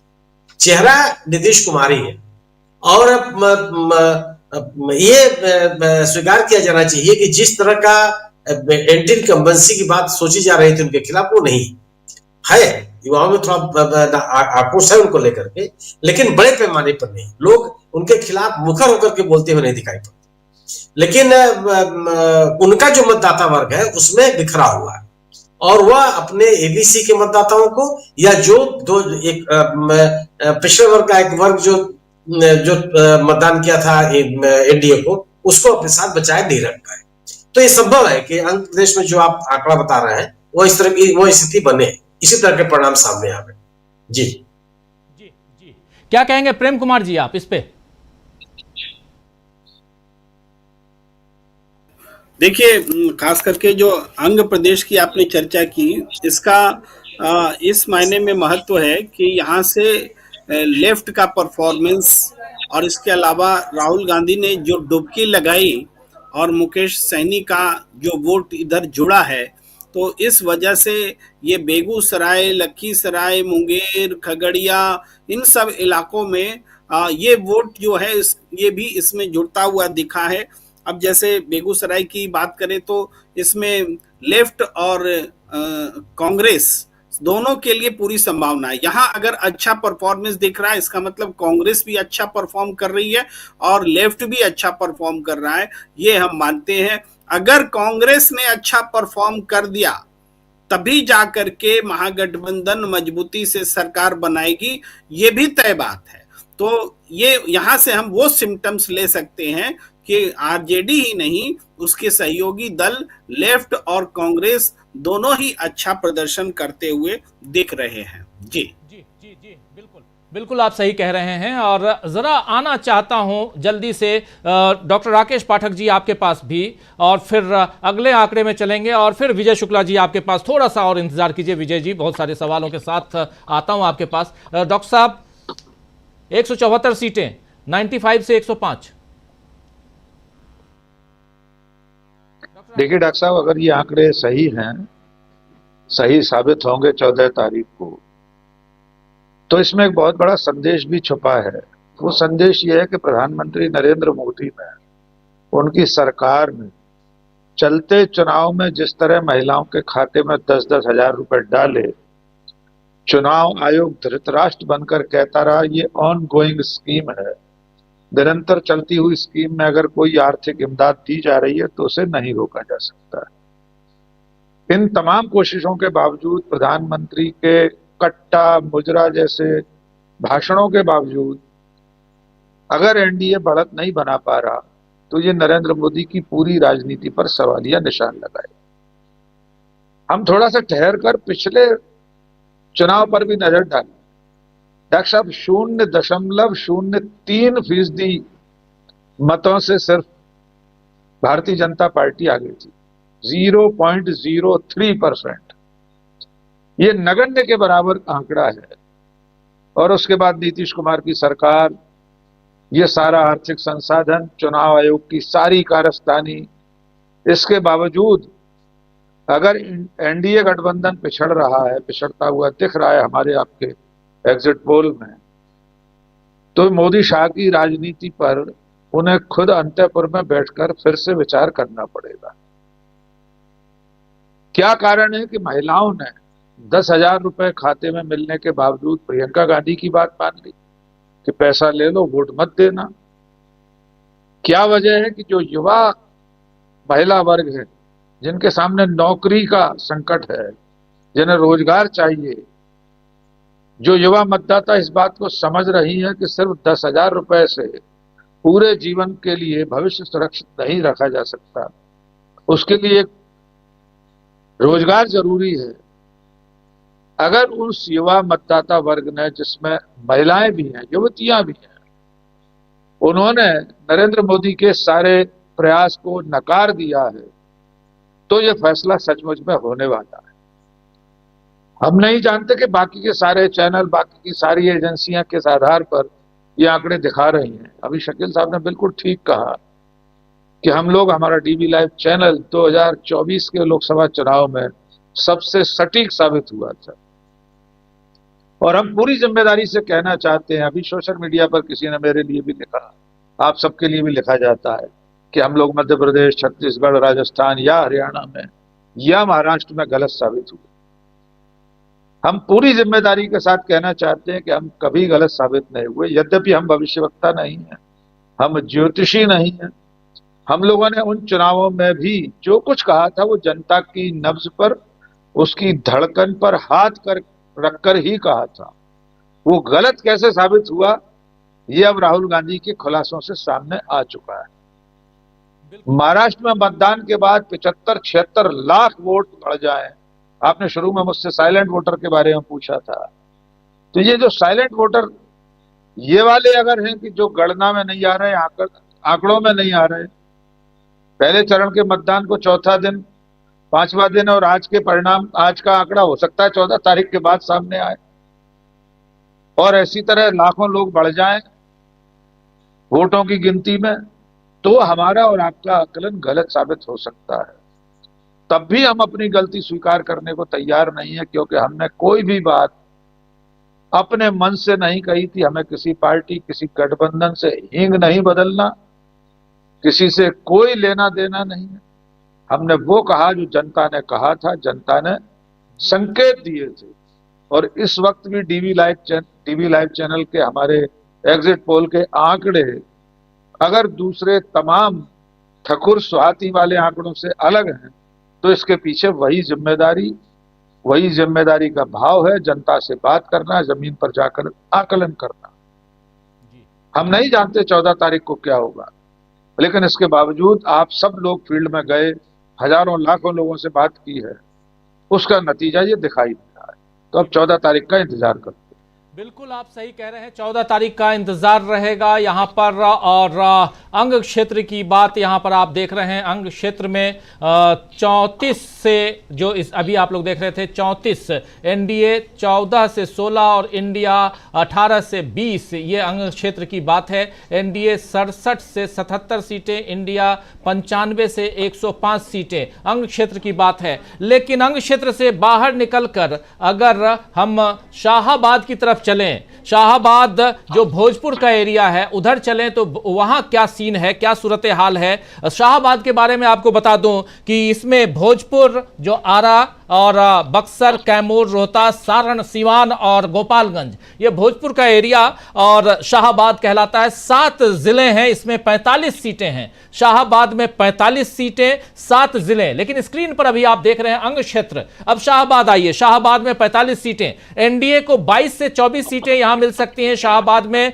जो एरिया है ये भोजपुर है, बक्सर है, कैमूर, रोहतास, सारण, सीवान और गोपालगंज। 22 से 24 सीटें एनडीए को, और इंडिया गठबंधन को 20 से 22 सीटें। इंडिया गठबंधन को 20 से 22, यहां पर एनडीए थोड़ा सा 2 सीटों के साथ आगे दिखाई दे रहा है। एनडीए गठबंधन 2 सीटों के साथ शाहाबाद में आगे दिखाई दे रहा है, जहां 22 से 24 सीटें एनडीए को आ सकती हैं। इंडिया गठबंधन को 20 से 22 सीटें आ सकती हैं। अदर्स के खाते में 0 से 2 सीटें आ सकती हैं। यह सूरत हाल है शाहाबाद का। और यहां पर आप देखेंगे कि बहुत ही बिल्कुल 50-50 का मामला यहां पे है।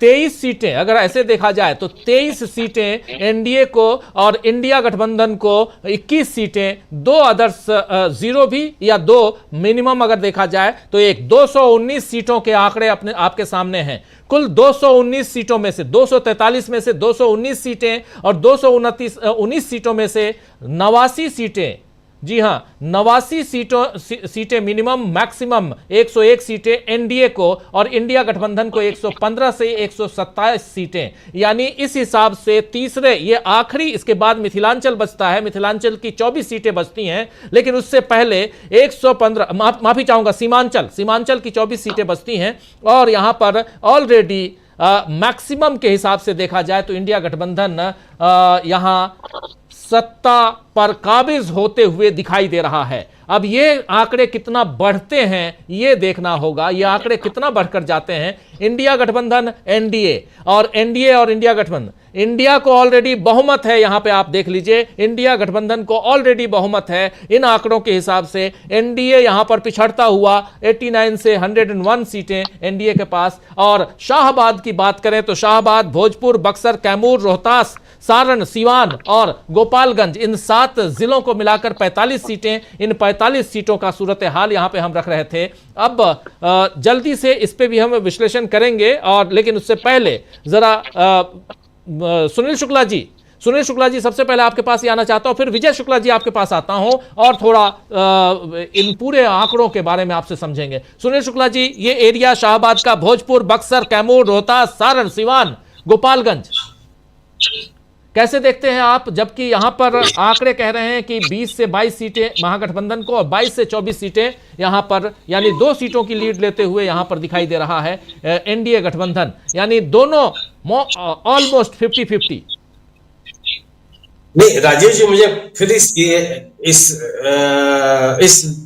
नतीजे पे आश्चर्य हो रहा है कि जितने ये पूरा के पूरे इलाके में पिछले 2 लोकसभा के चुनाव में एनडीए का सफाया हो गया था। आरा की सीट हार गए, बक्सर की सीट हार गए, कैमूर की सीट हार गए, रोहतास की सीट हार गए, भोजपुर में कौन सी सीट जीते नहीं, सिवान, गोपालगंज। तो ये यहाँ पे तो भारतीय जनता पार्टी की स्थिति लोकसभा के चुनाव में बहुत ही बुरी थी। 1 साल के भीतर कौन सा क्रांतिकारी परिवर्तन आ गया कि लीड मिल गई एनडीए को, किस बिना पर? अगर आप रोहतास, बक्सर, आरा और कैमूर कम से कम इतने जिलों में तो मैं गया हूं, यहाँ के युवाओं से बात कीजिए, उनकी नाराजगी साफ साफ नजर आती थी। बाकायदे अभी आज कैमूर के रामगढ़ का जो क्षेत्र है वहां लोगों ने मतदान का बहिष्कार तक कर दिया, वोट देने तक नहीं गए। भारतीय जनता पार्टी के नेताओं को यह जबरदस्त लोगों के आक्रोश झेलने पड़े जगह जगह। और इन इलाकों में आरजेडी ने अपने विधायकों के खिलाफ जो एंटी इनकम्बेंसी थी उसको कम करने के लिए बड़े पैमाने पर अपने उम्मीदवार ही बदले। इन्हीं इलाकों में माले का अच्छा खासा असर है, चाहे आरा हो, चाहे बक्सर हो, भोजपुर हो, रोहतास हो, जबरदस्त उनका सांगठनिक मौजूदगी है। दूसरी तरफ एनडीए में बीजेपी और जनता दल यूनाइटेड के लोग के कार्यकर्ताओं के बीच में आपसी अविश्वास की स्थिति है। तो एनडीए बढ़त बना लेगा 22 से 24, हालांकि बहुत अंतर नहीं है, लेकिन फिर भी आप एनडीए को तो इतनी सीटें आपने दे दिया, जबकि पिछले चुनाव में इसमें से अधिकांश सीटों में विधानसभा के चुनाव में सफाया हो गया था एनडीए का। तो क्यों लोग इतना इस इलाके में वोट दे रहे होंगे, या मैं अपने आप को समझा नहीं पा रहा हूं। यह स्थिति नहीं आनी चाहिए इस इलाके में भी। मेरा अपनी समझ है कि इंडिया की बढ़त होनी चाहिए।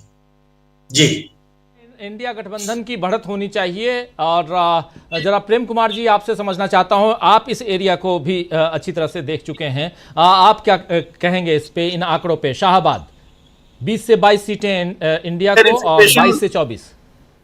एक क्लैरिफिकेशन दे दिया जाए कि क्या सारण भी इसी में आता है, इंक्लूड करके बात कर रहे हैं? जी, सारण इंक्लूड करके मैं बात सारण से ही शुरू कर रहा हूं।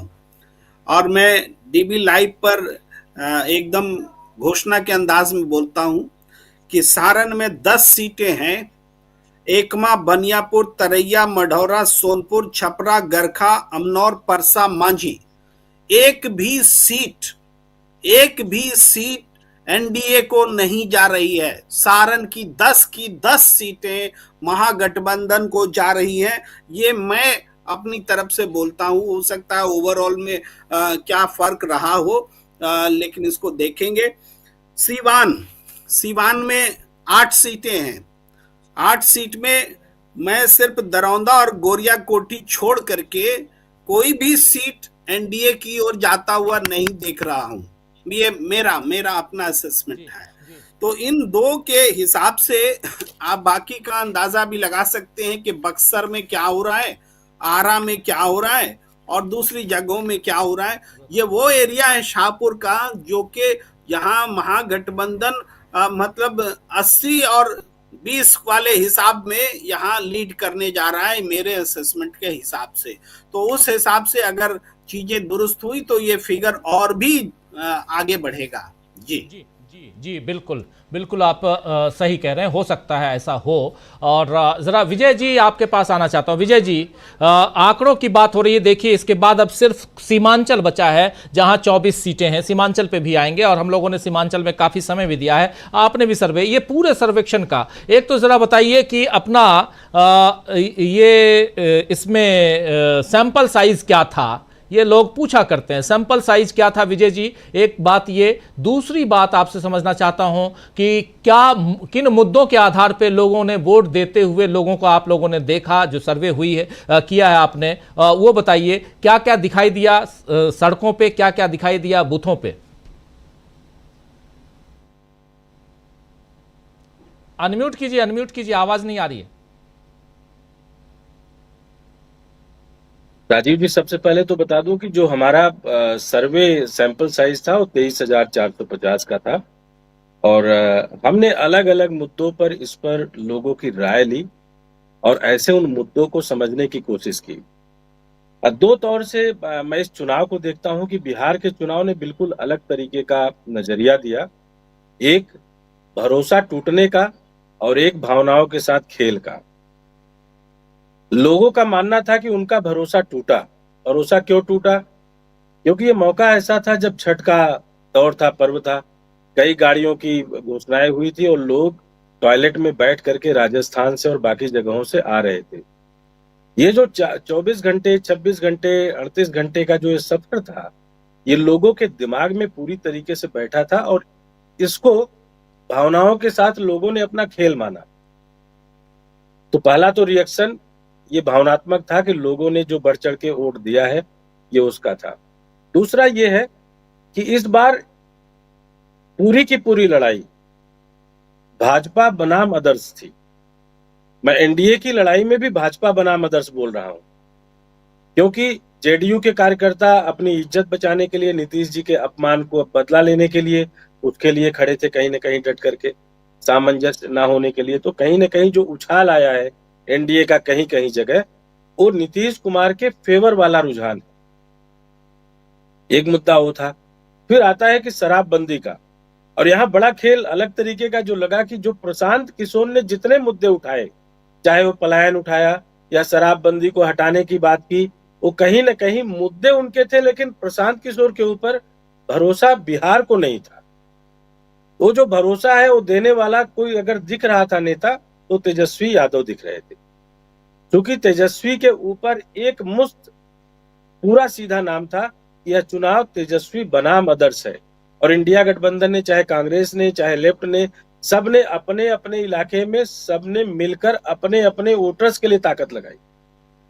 ये जो इंडिविजुअल अटेम्प्ट है सबका, और अखिलेश यादव का अलग अलग जगह जाकर करना, बोलना, ये सब अलग अलग गुटबंदी और इम्पैक्ट कर रहा था।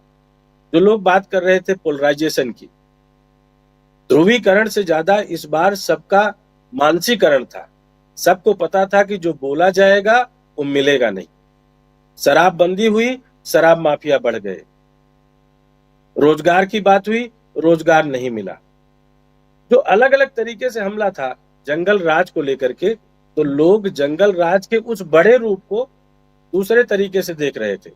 यानी जो नैरेटिव कहीं ना कहीं एनडीए ने या बीजेपी ने बनाने की कोशिश की, वही नैरेटिव इस बार तेजस्वी यादव के लिए वरदान के रूप में लोगों ने देखा और समझा। जमीन पर कई चीजें थी। बिहार जहां विकास की बात कर रहा था, वहीं वाल्मीकि नगर जैसे इलाके देख लीजिए, जहां अभी बिजली, सड़क, पानी और इन सब की बात हो रही है। बीमारी की अलग अलग चीजें हो रही हैं। मखाना जिसको इतना बड़ा ब्रांड बनाया गया, वहां लोग ये मान के चल रहे हैं कि मखाने के नाम पर हमारा मजाक उड़ाया गया। मेहनत हम करते हैं और माल कोई और खा रहा है। तो ये जो एक एक कारण था, वहां छोटी छोटी बातों में एक चीज निकल के आई जो बड़ी मजेदार लगी। ये पूरी की पूरी लड़ाई बिहारी अस्मिता की बन गई थी, ऐसा लग रहा है। क्योंकि जो जिस तरीके से अमित शाह जी ने बोला, जिस तरीके से मोदी जी ने बोला, अटेम्प्ट किया, और नीतीश कुमार को जिस तरीके से साइड लाइन करने की कोशिश की गई, यानी जो उनकी भावना के साथ खेलने की कोशिश की गई, जनता ने इसको एकजुट करके किया और इस पे लगातार हमला कर रहे थे, वोट चोरी के माध्यम से, सर के माध्यम से। ये जो अटेम्प्ट था, और उसी समय जैसे राहुल गांधी का जो ये प्रेस कॉन्फ्रेंस का नजरिया था, हम लोग मेजर कर रहे थे और लोग बोल रहे थे कि सही पकड़े हैं। ये जो सही पकड़े हैं वाला खेल है, ये मुझे लगता है कि ये हमारे जो रुझान थे, उस रुझान में हम लोगों ने जो रिएक्शंस लोगों का पकड़ा, वो यहाँ दिखाने की कोशिश कर रहे हैं। कुछ जगह जैसे सुनील शुक्ला जी बोल रहे थे कि असहमत है, वहां पर बहुजन ने कुछ खेल अलग, बहुजन समाज पार्टी के जो मायावती का अपना खेल था, उसने कहीं ना कहीं डेंट करने की कोशिश की। कितना नजरिया बदलेगा ये अलग बात है, लेकिन लोग उनके कैंडिडेट की तरफ झुके, ये आपको समझना पड़ेगा। कहीं कहीं इसका फैक्टर हमें दिखा सीधे तौर पर। तो कुल मिलाकर जो हमने देखा, मुद्दा वही पलायन और बिहार का इग्नोरेंस और भाषा पर अलग अलग तरीके से लड़ाई, महाराष्ट्र का अपमान, बाकी हर जगह से जो पिन पॉइंट हो रहा था, वो कहीं ना कहीं गुजरात और महाराष्ट्र और दिल्ली, इन सब नतीजों को देखकर और ट्रेन से जो भीड़ गई थी, उसने भरोसा और भावना दोनों के साथ मिल करके शायद उसका जवाब दिया है। और हमें लगता है कि हमारे फैक्टर्स जो थे इन सबको लेते हुए थे, क्योंकि यूथ निराश है। यूथ बिल्कुल खुल करके बोल रहा है, क्योंकि पढ़ा लिखा जो यूथ है वो जानता है कि उसको दिल्ली में भी वही नहीं मिल रहा है। सबसे बड़ी बात है कि जितनी छटनी हो रही है, आप यकीनन मानिए कि प्राइवेट कंपनियों में की गई छटनी कहीं ना कहीं बिहार के इस बार उन युवाओं को घर वापसी करने के लिए मजबूर कर रही है, क्योंकि यहाँ वो रेंट देने पर मजबूर थे। कई युवा ऐसे मिले कि 12,000 की नौकरी में 10,000 रेंट देंगे या खाएंगे क्या, क्योंकि जो उनकी 40,000 वाली नौकरी थी वो छूट गई है। ऐसा नहीं कि सिर्फ एक फैक्टर है, लगातार मई जून से चल रही छटनी बेरोजगारी का जो आलम है उसमें कहीं ना कहीं बिहार का हर बच्चा आहत है। तो ये जो लोग वापस जा रहे हैं, चाहे वो जर्नलिस्ट हों, चाहे वो सॉफ्टवेयर इंजीनियर्स हों, या मल्टीनेशनल कंपनी में काम करने वाले लोग हों, या फिर कोऑर्डिनेटर के रूप में लोग में जो काम कर रहे हो, ये सब ने कहीं ना कहीं इसका पूरा का पूरा जवाब देने का मन बनाते हुए देखा कि अगर हमें यही मिलना है तो हम बिहार में बदलाव लाएंगे। नीतीश कुमार के खिलाफ जो एंटी इनकम्बेंसी की बात हो रही है, तो एंटी इनकम्बेंसी नीतीश के खिलाफ नहीं थी, लेकिन सरकार के खिलाफ पूरी जबरदस्त तरीके से थी। नीतीश को लोग इस बार लाचार और मजबूर देख रहे थे, क्योंकि उन्होंने सुशासन बाबू को देखा है और उसके बाद जो सरकार चल रही है तो उन्होंने मान लिया कि एक जगह बड़ा सीधा जवाब आया बोलते हुए। उसने वीडियो बनवाया अपना, उस वीडियो में साफ बोला कि आजकल जो गर्भ में पेट में बच्चा है वो भी गांजा पीते हुए पैदा हो रहा है। ये जो नशे की खेप के खिलाफ बिहार का युवा लड़ रहा है, बस्तियां लड़ रही, छोटी छोटी बस्तियां, यह एक सीधा जवाब है। और ये सारे फैक्टर इसमें हमारे उसमें काम कर रहे थे, और हमें लगता है कि हमने बड़े साफगोई से आंकड़ों को उठाने का काम किया, बिना इस लाग लपेट के कि किसको अच्छा लगेगा किसको बुरा लगेगा। मुद्दे को समझा और समझाया, बिल्कुल। और हमें लगता है कि हमने जो रिजल्ट बनाने की कोशिश की है वो कहीं ना कहीं हमारी अपनी मेहनत का एक नतीजा जरूर दिखेगा 14 तारीख को। जी बिल्कुल, 14 तारीख का इंतजार रहेगा। लेकिन अब आता है सीमांचल। सीमांचल आप जानते हैं कि ये पूर्णिया, कटिहार, अररिया और किशनगंज, ये 4 जिले हैं, और बहुत यहां पर दांव पर किस्मत सबसे ज्यादा अगर किसी की लगी हुई है। 24 सीटें, लेकिन 5 सीटों वाले असदुद्दीन ओवैसी, जो पिछली बार उन्होंने 15 सीटों को 5 सीटें जीतकर 20 सीटों पर पिछली बार वो चुनाव लड़े थे और 15 सीटों को उन्होंने प्रभावित किया था। महागठबंधन को यहीं से हार नसीब हुई थी। लेकिन क्या जल्दी से सीमांचल का पिटारा खोले? उससे पहले, अभी मत खोलिए, उससे पहले जरा मैं अपने दोनों सहयोगियों से, क्योंकि काफी लोगों से इन लोगों ने बातचीत की थी, और इनसे जरा समझना चाहता हूं क्या लगता है एज किसको। और अभी पिटारा आपको भी पता नहीं है कि उसमें क्या आने जा रहा है, यानी सीमांचल में जो 24 सीटें हैं किसको कितनी सीटें मिलेंगी। और सीमांचल के साथ ही आज का ये पूरा हमारा एग्जिट पोल आपके सामने होगा, किसको कितनी सीटें आ रही हैं, एनडीए को कितनी और यहां महागठबंधन को कितनी, अदर्स के खाते में कितने, वो सब कुछ हम बता देंगे। बस थोड़ा सा इंतजार कीजिए। एक कमेंट। आंचल, क्या लग रहा है यहां पर एज किसको? जी राजीव जी, जितना हमें पता है, जितना हमने देखा है, जनता ने जितनी हमसे बात की है, उसके हिसाब से महागठबंधन बढ़त बनाता हुआ दिखाई दे रहा है। और अगर पिछली बार की बात करें, साल 2020 में जो चुनाव हुए थे, उसमें से 12 सीटें जो है एनडीए के खाते में गई थी, जिसमें से 8 बीजेपी को मिली थी और 4 जो है जेडीयू को मिली थी। और वहीं अगर और बाकी की 12 सीटों की बात करें तो उसमें से 7 इंडिया गठबंधन के खाते में गई थी और 5 जो है AIMIM के खाते में गई थी। लेकिन ये महागठबंधन के लिए बड़ा झटका माना गया था। लेकिन कुछ ही देर बाद ये खबर आती है कि असदुद्दीन ओवैसी के 5 में से 4 जो उम्मीदवार थे वो पाला बदल कर आरजेडी में, बल्कि विधायक, जी बल्कि विधायक जो है पाला बदल कर आरजेडी में शामिल हो गए थे। ये ओवैसी के लिए बड़ा झटका माना गया था। और अब जब बात करें इस चुनाव की, तो ये काफी दिलचस्प मोड़ लेता हुआ नजर आ रहा है। ओवैसी जो पिछली बार 5 सीटों पर जीत गए थे, और इस बार जो है दूर दूर तक उनका नाम कहीं सुनाई नहीं दे रहा है। जनता में आक्रोश है। जनता का ये कहना है कि ओवैसी सिर्फ हिंदू मुस्लिम की राजनीति करते हैं, ध्रुवीकरण की राजनीति करते हैं, कभी वो जनता के मुद्दे उठाते नहीं दिखाई देते। यहां तक कि जनता ने यह भी कहा कि ओवैसी तो बीजेपी की बी टीम है। इस तरीके के जो बयान थे वो जनता के थे। जनता का ये कहना था कि ओवैसी हमारे लिए काम नहीं करते, हम उसको चुनेंगे जो हमारे बीच रहेगा, हमारे मुद्दे उठाएगा, हमारे काम करेगा, हमारे सुख दुख में हमारे साथ रहेगा। वहीं अगर किसानों की बात करें तो सीमांचल में हमने मखाना किसानों से भी बात की थी। किसानों का यही कहना था कि बाढ़ पीड़ित जो इलाके हैं, लगातार दावे किए जा रहे हैं सभी दलों की तरफ से, खासकर एनडीए के नेताओं की तरफ से। पीएम मोदी बिहार जब गए तो उन्होंने मखाना का जिक्र भी किया था, मखाना बोर्ड पुनर्गठित करने की बात कही थी। लेकिन जो पीएम मोदी के वादे थे, जो दावे थे, वो सिर्फ कहीं ना कहीं बयानों तक सीमित थे, धरातल पर कुछ भी हमें नजर नहीं आया। किसान काफी नाराज हैं पीएम मोदी से, पूरे एनडीए से। उनका कहना यही है कि वादे किए जाते हैं लेकिन वो वादे पूरे नहीं किए जाते और इसको लेकर लगातार जनता में आक्रोश देखने को मिला। किसानों का कहना था कि हमारे हक की आवाज नहीं उठाई जा रही है। जितना हम खेती करते हैं, 6 महीने लगते हैं हमें मखाना की खेती करने में, लेकिन जितना हम खून पसीना बहाते हैं उसका हमें भुगतान नहीं मिल पाता है। जबकि मखाना की बात करें तो 1200 रुपए या 1300 रुपए के करीब उसका रेट है मखाना का, लेकिन जो किसानों तक पहुंचता है वो लगभग 600-700 के करीब पहुंचता है। उससे में खरीदा जा रहा है। जी बिल्कुल, इतने में खरीदा जा रहा है। तो ऐसे में जो किसान है उनको काफी परेशानियों का सामना करना पड़ता है और इस तरीके की काफी और भी मुद्दे हैं, जैसे बाढ़ आ जाती है, बाढ़ में उनकी खेती खराब हो जाती है, फसल खराब हो जाती है, उनको घर भी चलाना होता है, खेती भी करनी होती है, तो काफी दिक्कतें जो है किसानों के सामने देखने को मिलती है। वो वोट पे में रिफ्लेक्ट करते हुए दिखाई दे रहा है, ये आप कह रही हैं। और उसी क्षेत्र में आप भी थी आराधना, आपसे भी समझना चाहता हूं, आप किसको एज दे रही हैं? क्या आप भी महागठबंधन को एज दे रही हैं? क्योंकि पिछली बार 12 सीटें जीतकर आई थी खुद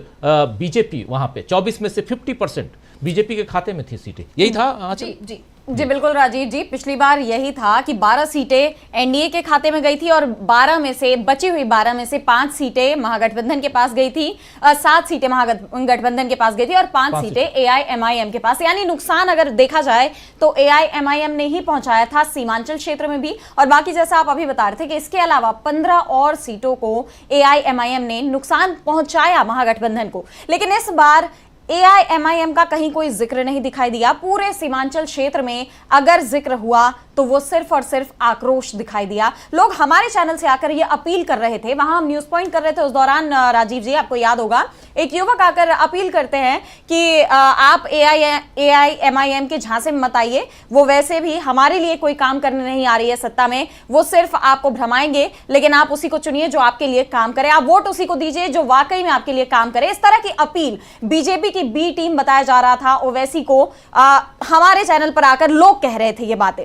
तो आप समझ सकते हैं कि उनकी फिलहाल मानसिकता क्या है, वो क्या सोच रहे हैं, और सबसे बड़ी बात कि वो कितने जागरूक हो चुके हैं कि उन्हें किसे चुनना है किसे नहीं चुनना है। अगर आप देखिए ये पूरा सीमांचल क्षेत्र, एक तो बॉर्डर एरियाज हैं, कहीं नेपाल वगैरह से जुड़ती हैं बॉर्डर्स, तो कहीं अंतरराज्यीय बॉर्डर्स भी जुड़ते हैं। ऐसे में लोगों के पास कई सारे मुद्दे हैं। खासकर जब हम नेपाल बॉर्डर पर पहुंचे जोगबनी, तो वहां पर लोगों ने बताया कि हमारे पास यहां रोजगार नहीं है, हम नेपाल जाकर रोजगार ढूंढते हैं, हम वहां नौकरी करने जाते हैं, हमारे पास यहां मेडिकल फैसिलिटीज नहीं है, हम नेपाल जाकर जब भी कोई ऐसी इमरजेंसी होती है तो हम नेपाल जाते हैं। वहीं अगर हम बात करें पूर्णिया फॉरबिसगंज वाले एरिया की, वहां पर भी ऐसे ही मुद्दे उठाए गए कि यहाँ तो पीएमसी का, बिल्कुल अररिया में, कि यहाँ तो पीएमसी का बहुत ही बुरा हाल है, यहाँ हमारे पास हॉस्पिटल नहीं है, सड़कें बनी हैं लेकिन सड़कें सिर्फ दिखावटी हैं, उनमें इतने गड्ढे हैं कि अगर आप उस पर सफर कर ले तो आपकी कमर बैठ जाए।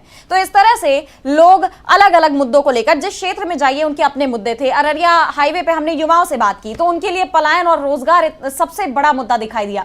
हम वहां पर चाय की टपरी पर बैठे हुए थे, वहां पर हमने बात की ना सिर्फ युवाओं से बल्कि वहां मौजूद और भी लोगों से बात की। सब में मुझे बहुत नाराजगी दिखाई दी। ये साफ समझ में आया कि एनडीए को लेकर एंटी इनकम्बेंट। सीमांचल क्षेत्र ही नहीं पूरे बिहार में क्या तस्वीर होगी, सीमांचल का पिटारा हम खोलने जा रहे हैं, इससे पूरे बिहार की तस्वीर आपके सामने होगी। क्या जो भरोसे की बात यहां आंचल और आराधना कर रही हैं, क्या वो भरोसा दिखाया है? अभी तक जो आंकड़े हैं, इन आंकड़ों के आधार पर एनडीए के आगे इंडिया गठबंधन ने बहुमत बना लिया है। हमारे एग्जिट पोल के हिसाब से मिनिमम सीटें 115 आ सकती हैं, लेकिन मैक्सिमम 127 मीन निकालेंगे तो बहुमत के आंकड़े को छूते हुए महागठबंधन दिखाई देता है, इंडिया गठबंधन दिखाई देता है। क्या कुछ है जरा सामने लेकर आइए। सीमांचल की 24 सीटें, सीमांचल में 4 जिले हैं और उन 4 जिलों, लेकिन यहां देखिए एनडीए को 6 से 8 सीटें आ सकती हैं, 15 से 17 सीटें इंडिया गठबंधन को आ सकती हैं, 0 से 2 सीटें आ सकती हैं अदर्स के खाते में। 6 से 8 जो 12 सीटें पिछली बार आई थी,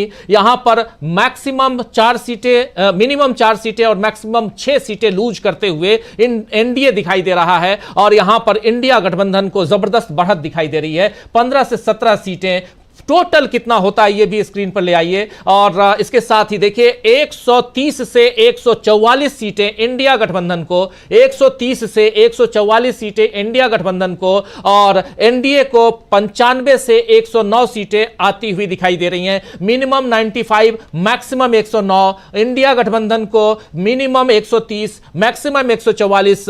और अगर अभी दिखा पाए तो यह भी जरा स्क्रीन पर लाने की कोशिश कीजिए कि किस पार्टी को एनडीए एनडीए में और इंडिया में किस पार्टी को कितनी सीटें आ रही हैं, ये भी आंकड़े अगर ला सकते हैं तो कोशिश हम करेंगे कि वो आंकड़े भी स्क्रीन पर आ जाएं। और लेकिन सबसे पहले चलते हैं अब इन आंकड़ों के साथ जल्दी से हमारे तमाम साथी जो हमारे साथ बने हुए हैं, एक्सपर्ट साथी, सबके पास जल्दी से आते हैं। और ये 243 में से 130 से 144 सीटें और क्या अनुमान के हिसाब से ही अनुमान के मुताबिक ही हैं, ये समझने की कोशिश करते हैं। सबसे पहले आते हैं अमलेंदु उपाध्याय जी के पास और फिर तमाम साथी। अमलेंदु जी, कैसे देखते हैं इसको, इन आंकड़ों को? 130 से 144 इंडिया गठबंधन और एनडीए यहां पिछड़ता हुआ, सत्ता से बाहर जाते हुए नीतीश बाबू दिखाई देते हैं।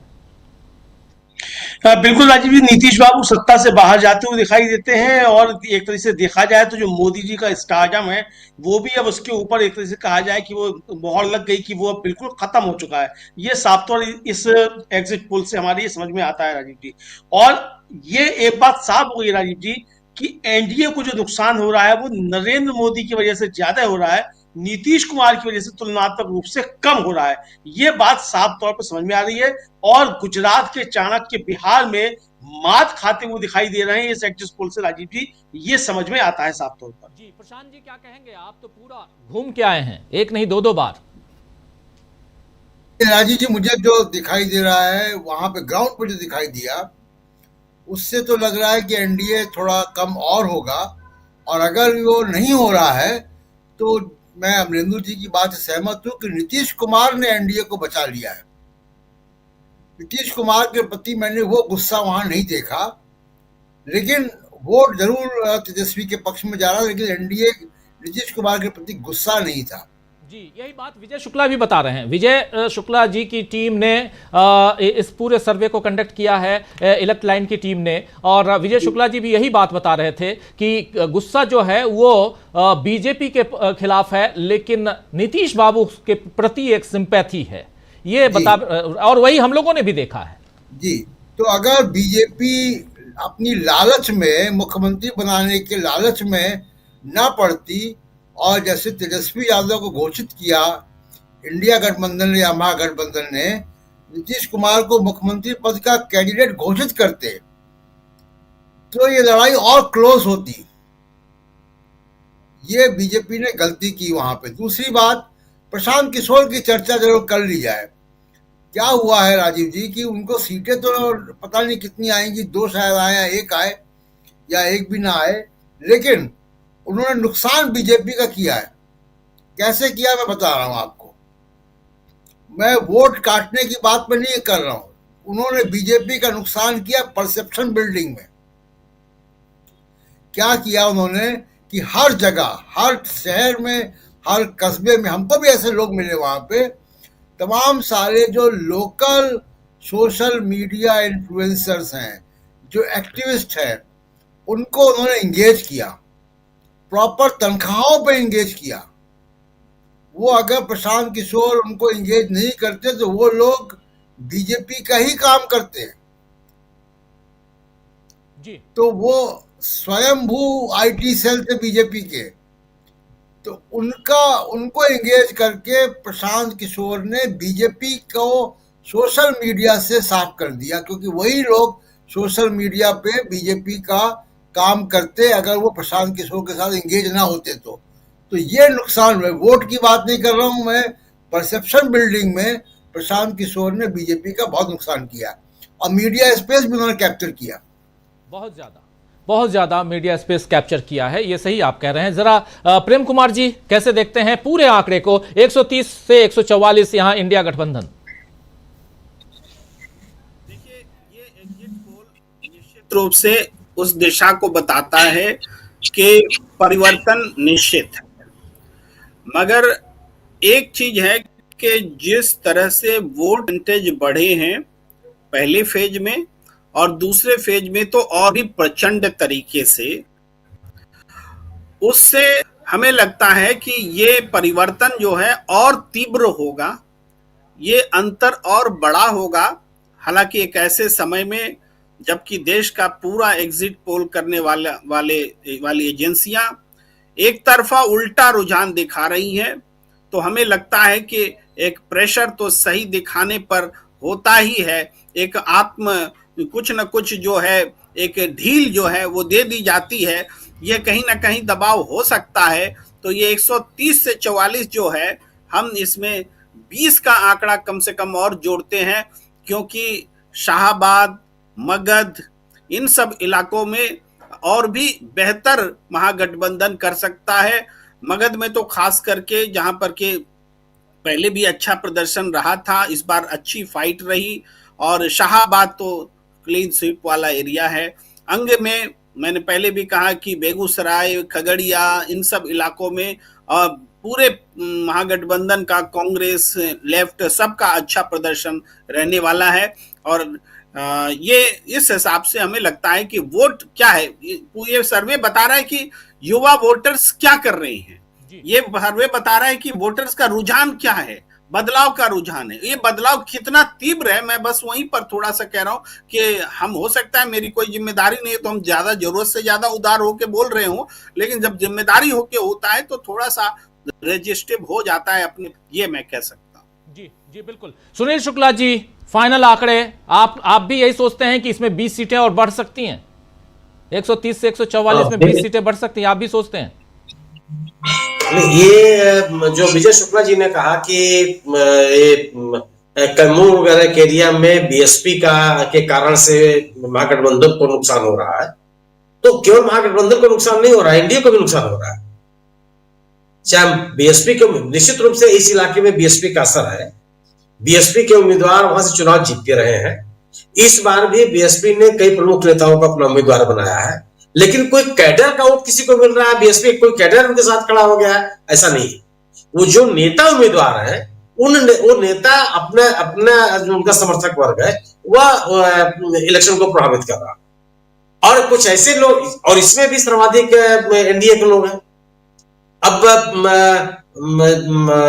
जनता दल यूनाइटेड के एक नेता है जय सिंह जी, जो निर्दलीय उम्मीदवार होकर लड़ रहे हैं वहां रोहतास जिले में, वो महागठबंधन को प्रभावित कर रहे हैं। और ये जो है इन इलाकों, अब जैसे आरा का इलाका, आरा में बीजेपी के खिलाफ ही आरके सिंह मोर्चा खोल के बैठे हुए हैं, लगातार बोल रहे हैं। वो उनके भारतीय जनता पार्टी के समर्थक वर्ग में बिखरा हुआ है। तो मेरा अपना मानना है कि शाहाबाद का इलाका, मतलब कैमूर, औरंगाबाद, रोहतास, ये जहानाबाद, ये वाला अरवल, इन इलाकों में जो आपने संख्या बताई है, इससे स्थिति बेहतर होनी चाहिए। इसके अलावा जो मिथिलांचल का इलाका है, वहां भी जो एक 2020 में एकदम क्लीन स्वीप हुई थी एनडीए की, वह स्थिति दिखाई नहीं पड़ती। उसमें भी मुझे लगता है कि जो हम लोगों ने आकलन किया है, विजय शुक्ला जी ने आकलन किया है, उसमें और सुधार होना चाहिए। लेकिन ये जो आपने 130 से 144 दिया, मतलब ये काफी हद तक रीजनेबल है, लेकिन इसमें सुधार की भी गुंजाइश में देखता हूं। जी अनिल सिन्हा जी, इन पूरे आंकड़ों पे आपकी जी एक बार, लेकिन आइए आप पार्टी वाइज, बहुत इंपॉर्टेंट है, इंतजार कर रहा था, पार्टी वाइज आंकड़े देखिए। एनडीए में बीजेपी को 43 से 47 सीटें, जेडीयू को 46 से 50 सीटें। जो अनिल सिन्हा जी कह रहे थे कि जेडीयू बीजेपी से आगे निकल जाएगी, वो यहां दिखाई दे रहा है। हम यानी हिंदुस्तानी आवाम मोर्चा, जीतन राम मांझी की पार्टी, उसको 2 से 4 सीटें, एलजेपीआर यानी यहां सीधे चिराग पासवान की पार्टी 3 से 5 सीटें आ सकती हैं गठबंधन के साथ रहते हुए भी। आरएलएम उपेंद्र कुशवाहा की पार्टी 1 से 3 सीटें। ये पांडव बन रहे थे, बीजेपी, जेडीयू, हम, एलजेपीआर और आरएलएम, ये पांचों मिलकर 95 से 90 सीटें लाते हुए यहां पर। और इंडिया गठबंधन में आरजेडी 80 से 84, कांग्रेस पार्टी 24 से 28, वीआईपी 6 से 8 सीटें, सीपीआई एमएल 13 से 15 सीटें और सीपीआई 4 से 6, सीपीएम 2 से 4 और आईआईपी जो आईपी गुप्ता जी की पार्टी है वो 0 से 2 सीटें लाते हुए यहां पर। और इस हिसाब से 130 से 144 सीटें। एआईएमआईएम को 0 से 2 सीटें आ सकती हैं और जनसुराज पार्टी को 0 से 6 सीटें आ सकती हैं। ये यहां पर पूरा का पूरा आदर्श भी और ये पूरे आंकड़े आपके सामने हैं। इन आंकड़ों के आधार पे हम ये जो पूरा जो फुल आप देख रहे हैं इंडिया गठबंधन को 130 से 144 और एनडीए को 95 से 109 सीटें, और बाइफर्केशन में देखिए तो 90 सीट आरजेडी नंबर 1 पे, जेडीयू नंबर 2 पे, बीजेपी नंबर 3 पे और कांग्रेस पार्टी नंबर 4 पे यहां नजर आ रही है। सीधे चलते हैं जल्दी से अनिल सिन्हा जी के पास। हो सकता है कि अदर्स में ऊपर नीचे हो जाए, लेकिन बाकी आंकड़े बहुत हद तक, अनिल जी यहां पर आपके हिसाब से आप जैसा कह रहे थे वही दिखाई दे रहा है, जेडीयू बेहतर करते हुए यहां पे। हाँ, मैं पहले भी मैंने कहा था कि जेडीयू और आरजेडी के बीच में गैप काफी होगा।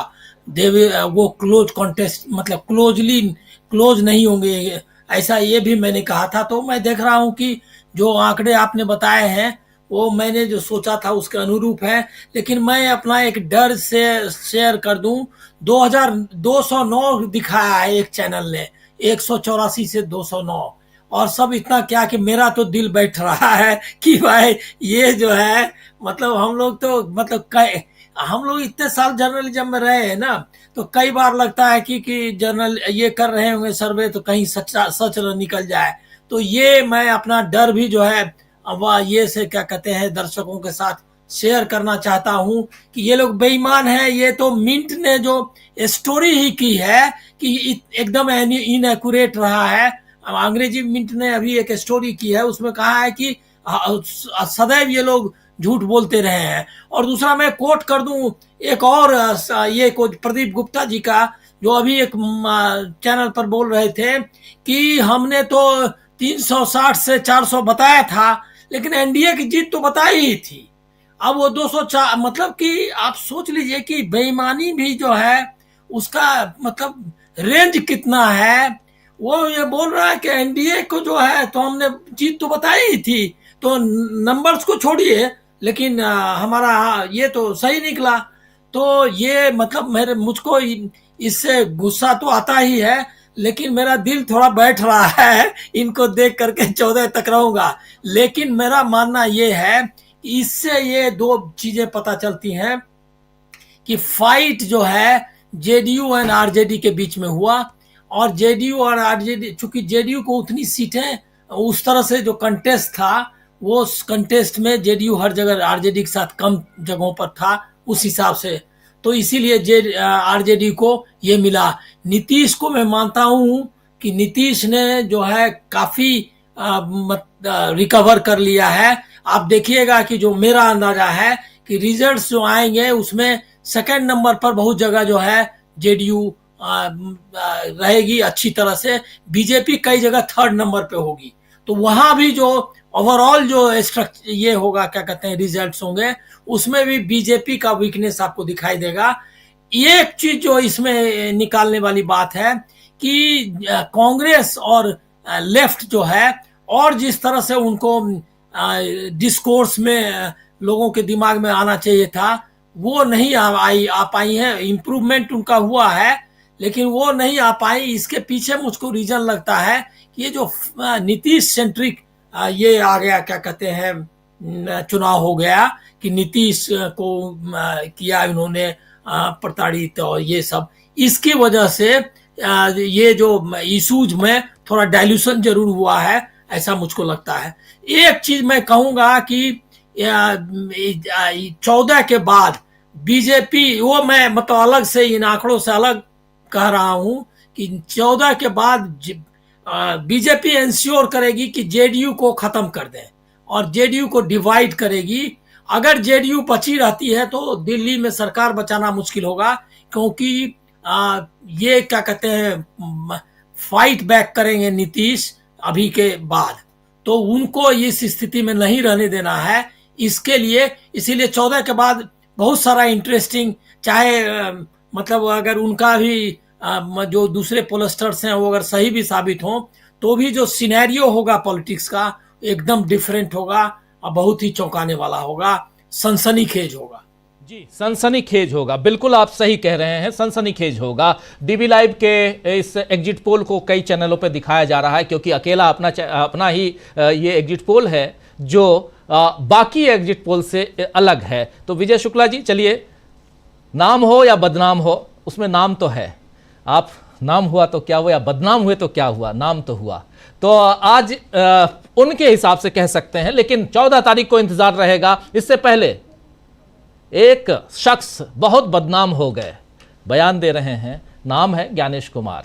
अभी चुनाव कंडक्ट खत्म करवाने के बाद उन्होंने एक बाइट दी है, सुन लेते हैं। बदनाम इसलिए कह रहा हूं क्योंकि एसआईआर से लेकर बिहार चुनाव और उसके बाद फिर एसआईआर, आज दिन में चर्चा चल रही थी, सुनवाई चल रही थी सुप्रीम कोर्ट में एसआईआर पे ही, और आगे सुनवाई 26 तारीख को है एसआईआर पे ही। लेकिन उससे पहले बिहार चुनाव 7.5 करोड़ 42 लाख मतदाताओं को लेकर क्या कह रहे हैं ज्ञानेश कुमार, सुन लेते हैं जल्दी से। फिर सुनील शुक्ला जी और डॉक्टर राकेश पाठक जी आपके पास भी आऊंगा, और क्लोजिंग कमेंट के लिए हमारे साथी विजय शुक्ला जी एक बार आपके पास फिर से सुनिए क्या कह रहे हैं ज्ञानेश कुमार। चुनाव का पर्व, बिहार का गर्व। बिहार की विधानसभा के 2025 के चुनाव ऐतिहासिक रहे हैं।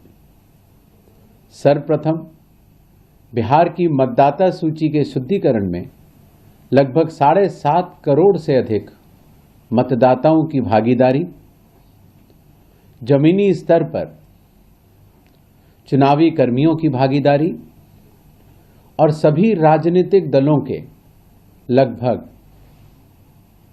1.76 लाख बूथ लेवल एजेंट्स की भागीदारी, चुनावी कर्मियों के अथक और पारदर्शी परिश्रम के कारण मतदाता सूची के शुद्धिकरण में बिहार के 38 डीएम में से किसी एक के पास भी एक भी अपील नहीं आई।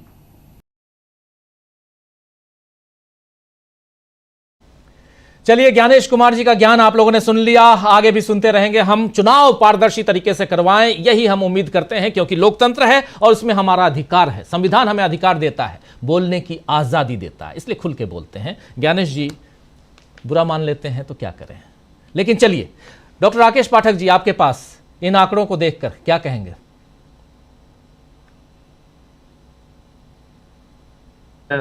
हजारों लोगों से बातचीत के बाद तैयार किए हैं, और निश्चित तौर पर इस वक्त जब आंधी चल रही है बाकी के सारे चैनलों पर एनडीए की, तब हम ये छोटा सा दिया जलाए हुए हैं। इसके पीछे ईमानदारी, निष्ठा, अपने काम के प्रति पूरी श्रद्धा के साथ उसे अंजाम देने की भावना है। इसके बावजूद जनता को अंतिम फैसला करना है। इस पूरे चुनाव में एक बात और जो बार बार हम सब लोग रेखांकित कर रहे हैं, बाकी सब साथी, नीतीश कुमार शायद अपने राजनीतिक जीवन की आखिरी पारी खेल रहे हैं। उनके स्वास्थ्य को लेकर भी लगातार सवाल उठते रहे, फिर भी बिहार की जनता में वैसा आक्रोश, वैसा असंतोष उनके प्रति इस चुनाव में नहीं दिखाई दिया।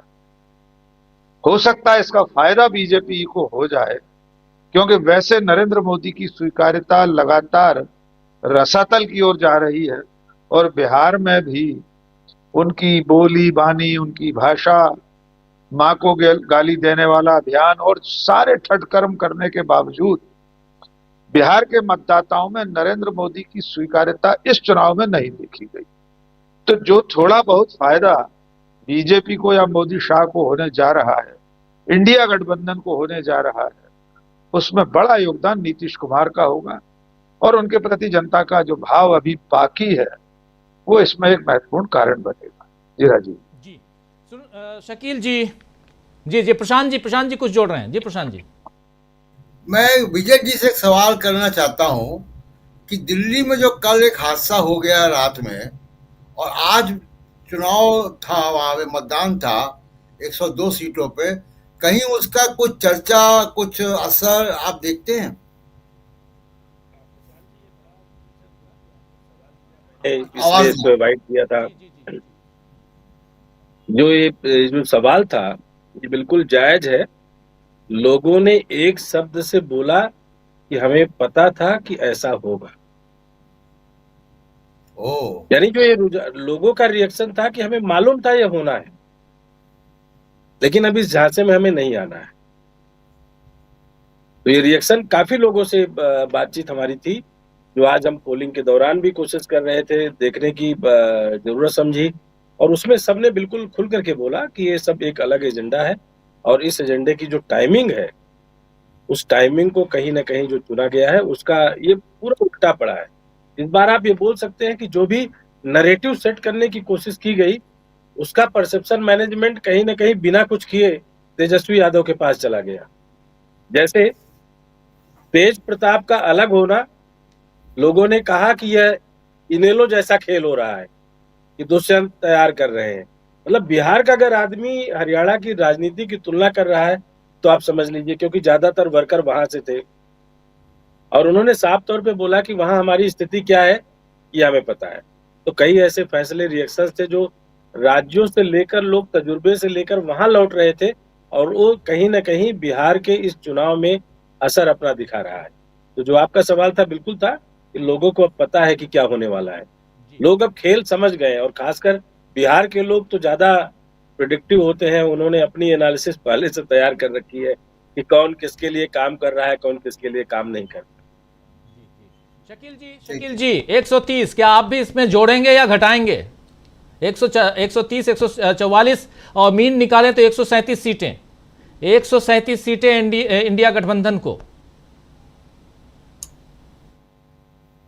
हम ये कहना चाहेंगे कि ये जो बताया जा रहा है कि गोदी मीडिया इतनी सीटें दे रहा है, तो एक बात को हमेशा याद रखना चाहिए कि जो ग्राउंड पे है वो क्या दिखा रहा है। ग्राउंड पे 2020 के चुनाव में सिर्फ 12,000 वोटों का फर्क था, दोनों को 37% वोट मिले थे और उसके बाद क्या हुआ ये सबने देखा। इसी तरह हरियाणा में सिर्फ 22,000 वोटों का फर्क था और हरियाणा का चूंकि भी ताजी चुनाव है, सबके जहन में ताजा है, सबको मालूम है कि सबको दिख रहा था, साफ दिख रहा था कि वहां पे इंडिया गठबंधन या कांग्रेस अकेली ही लड़ रही थी। कांग्रेस जो है वो सरकार बनाने जा रही है और उस वक्त वहां के मुख्यमंत्री ने घोषणा की थी कि नहीं नहीं हमने सारी व्यवस्थाएं कर ली हैं। और फिर राहुल ने अपने वीडियो के जरिए, अपने पावर पॉइंट के जरिए ये साबित कर दिया कि हरियाणा में किस तरह चुनाव जो है वो चोरी किया गया। तो ये बातें हम सबको ध्यान में रखना चाहिए कि ग्राउंड एक बात कहता है, लेकिन अभी ज्ञानेश जी जो बातें कह रहे थे, ज्ञानेश जी ये भूल गए कि अनंत सिंह की बात का, अनंत सिंह के वीडियो का कहीं से खंडन नहीं हुआ, वो सही साबित हो गया। अनंत सिंह के खिलाफ आपने क्या कार्रवाई की? कोई कार्रवाई की उन्होंने? लल्लन सिंह के खिलाफ क्या कार्रवाई की? कोई कार्रवाई की आपने? कोई कार्रवाई नहीं हुई है। अनंत सिंह का चुनाव कैंसिल कर दिया जाना चाहिए था, लल्लन सिंह को चुनाव के बाहर कर दिया जाना चाहिए था, बिहार के बाहर, आपने नहीं किया। दूसरी बात देखिए राजीव जी, एक लार्जर तस्वीर है, वोट अब पड़ चुके हैं। ये चुनाव जो था, हम सब कह रहे थे शुरू से, ये बिहार का चुनाव नहीं है, देश का चुनाव है। और देश का इसलिए कि ये चुनाव जो है मोदी की वापसी का चुनाव है। 2024 लोकसभा के चुनाव के बाद से मोदी जी का ग्राफ लगातार गिर रहा था। पहलगाम, उसके बाद ट्रंप के लगातार बयान, टेरिफ लगाना, इसलिए मोदी जी ने पूरी कोशिश कर ली, लेकिन एक अंडर करंट था और वो अंडर करंट ये था, वो एक नारा ये था जो बहुत जगह लगाया जाता है, मगर चूंकि इसमें मोदी जी आ रहे थे तो लोगों की हिम्मत नहीं पड़ रही थी। लेकिन हम बता देते हैं कि नीतीश तुझसे बेर नहीं, ये साबित हो गया कि नीतीश तुझसे बेर नहीं, मोदी तेरी खैर नहीं। ये मोदी के खिलाफ चुनाव था। महागठबंधन तो लड़ा ही, एनडीए भी लड़ा। जो नीतीश का वर्कर था उसने मोदी का समर्थन नहीं किया। लालटेन ही तीर है, ये वहां नारा चलता रहा। जहां जहां उन्हें लगा कि तीर नहीं जीत रहा है, वो लालटेन की तरफ चले गए। तो ये चुनाव बहुत ही इंपॉर्टेंट है, क्योंकि इसके बाद एक बड़ा चुनाव होने जा रहा है, जो केरल में है, जो बंगाल में है, जो असम में है, और जहां पे मोदी जी को अब बड़ी मुश्किलों का सामना करना पड़ेगा। इसलिए इस चुनाव में जो भी बता रहे थे कि 190 सीटें दी जा रही हैं एनडीए को, आप चाहे जितनी सीटें दे दो, लेकिन कोई भी चैनल, हमें नहीं मालूम, हमने भी देखा नहीं है, बीजेपी को ज्यादा सीटें दे रहा है क्या, नंबर 1 सीटें दे रहा है क्या? हमें लगता है कि नंबर 1 सीटें अभी भी आरजेडी को ही दी जा रही होंगी। बीजेपी को नंबर 1 सीटें पता नहीं दी जा रही है कि नहीं दी जा रही है। तो गणित बिल्कुल साफ है, RJD number 1, JDU number 2, BJP number 3। तो ये चुनाव जो है अपने आप में बहुत महत्वपूर्ण है। अगर ज्ञानेश कुमार जी ईमानदारी से करा गए तो रिजल्ट वही आएंगे जो आप दिखा रहे हैं। इंडिया गठबंधन 130 से 144, थोड़ा आगे भी बढ़ सकता है। लेकिन अगर जैसा कि हरियाणा में हुआ या 2020 में भी इसी बिहार में हुआ, सिर्फ 12,000 वोटों का फर्क था, 37% दोनों का था। और ये भी बता दें, बहुत सारे आंकड़े वैसे तो 52 सीटें ऐसी थी जहां सिर्फ 5,000 का फर्क था। और ये तेजस्वी ने बोला भी है, हम सब ने देखा भी है कि सारे फैसले जो है मतगणना केंद्रों में हुए, मतपेटियों से नहीं हुए। लास्ट टाइम में जो चुनाव जिताए गए 1,000 वोटों के अंतर से कई चुनाव जीते गए। तो ये जो है क्या होता है क्या नहीं होता पता नहीं, मगर ये चुनाव जो है महागठबंधन ने बहुत अच्छा लड़ा, तेजस्वी ने बहुत अच्छा लड़ा, राहुल ने बहुत अच्छा लड़ा चुनाव ये। और नीतीश बाबू जो है वो इसलिए अच्छा लड़ गए क्योंकि उनके साथ एक खबर आई कि विश्वासघात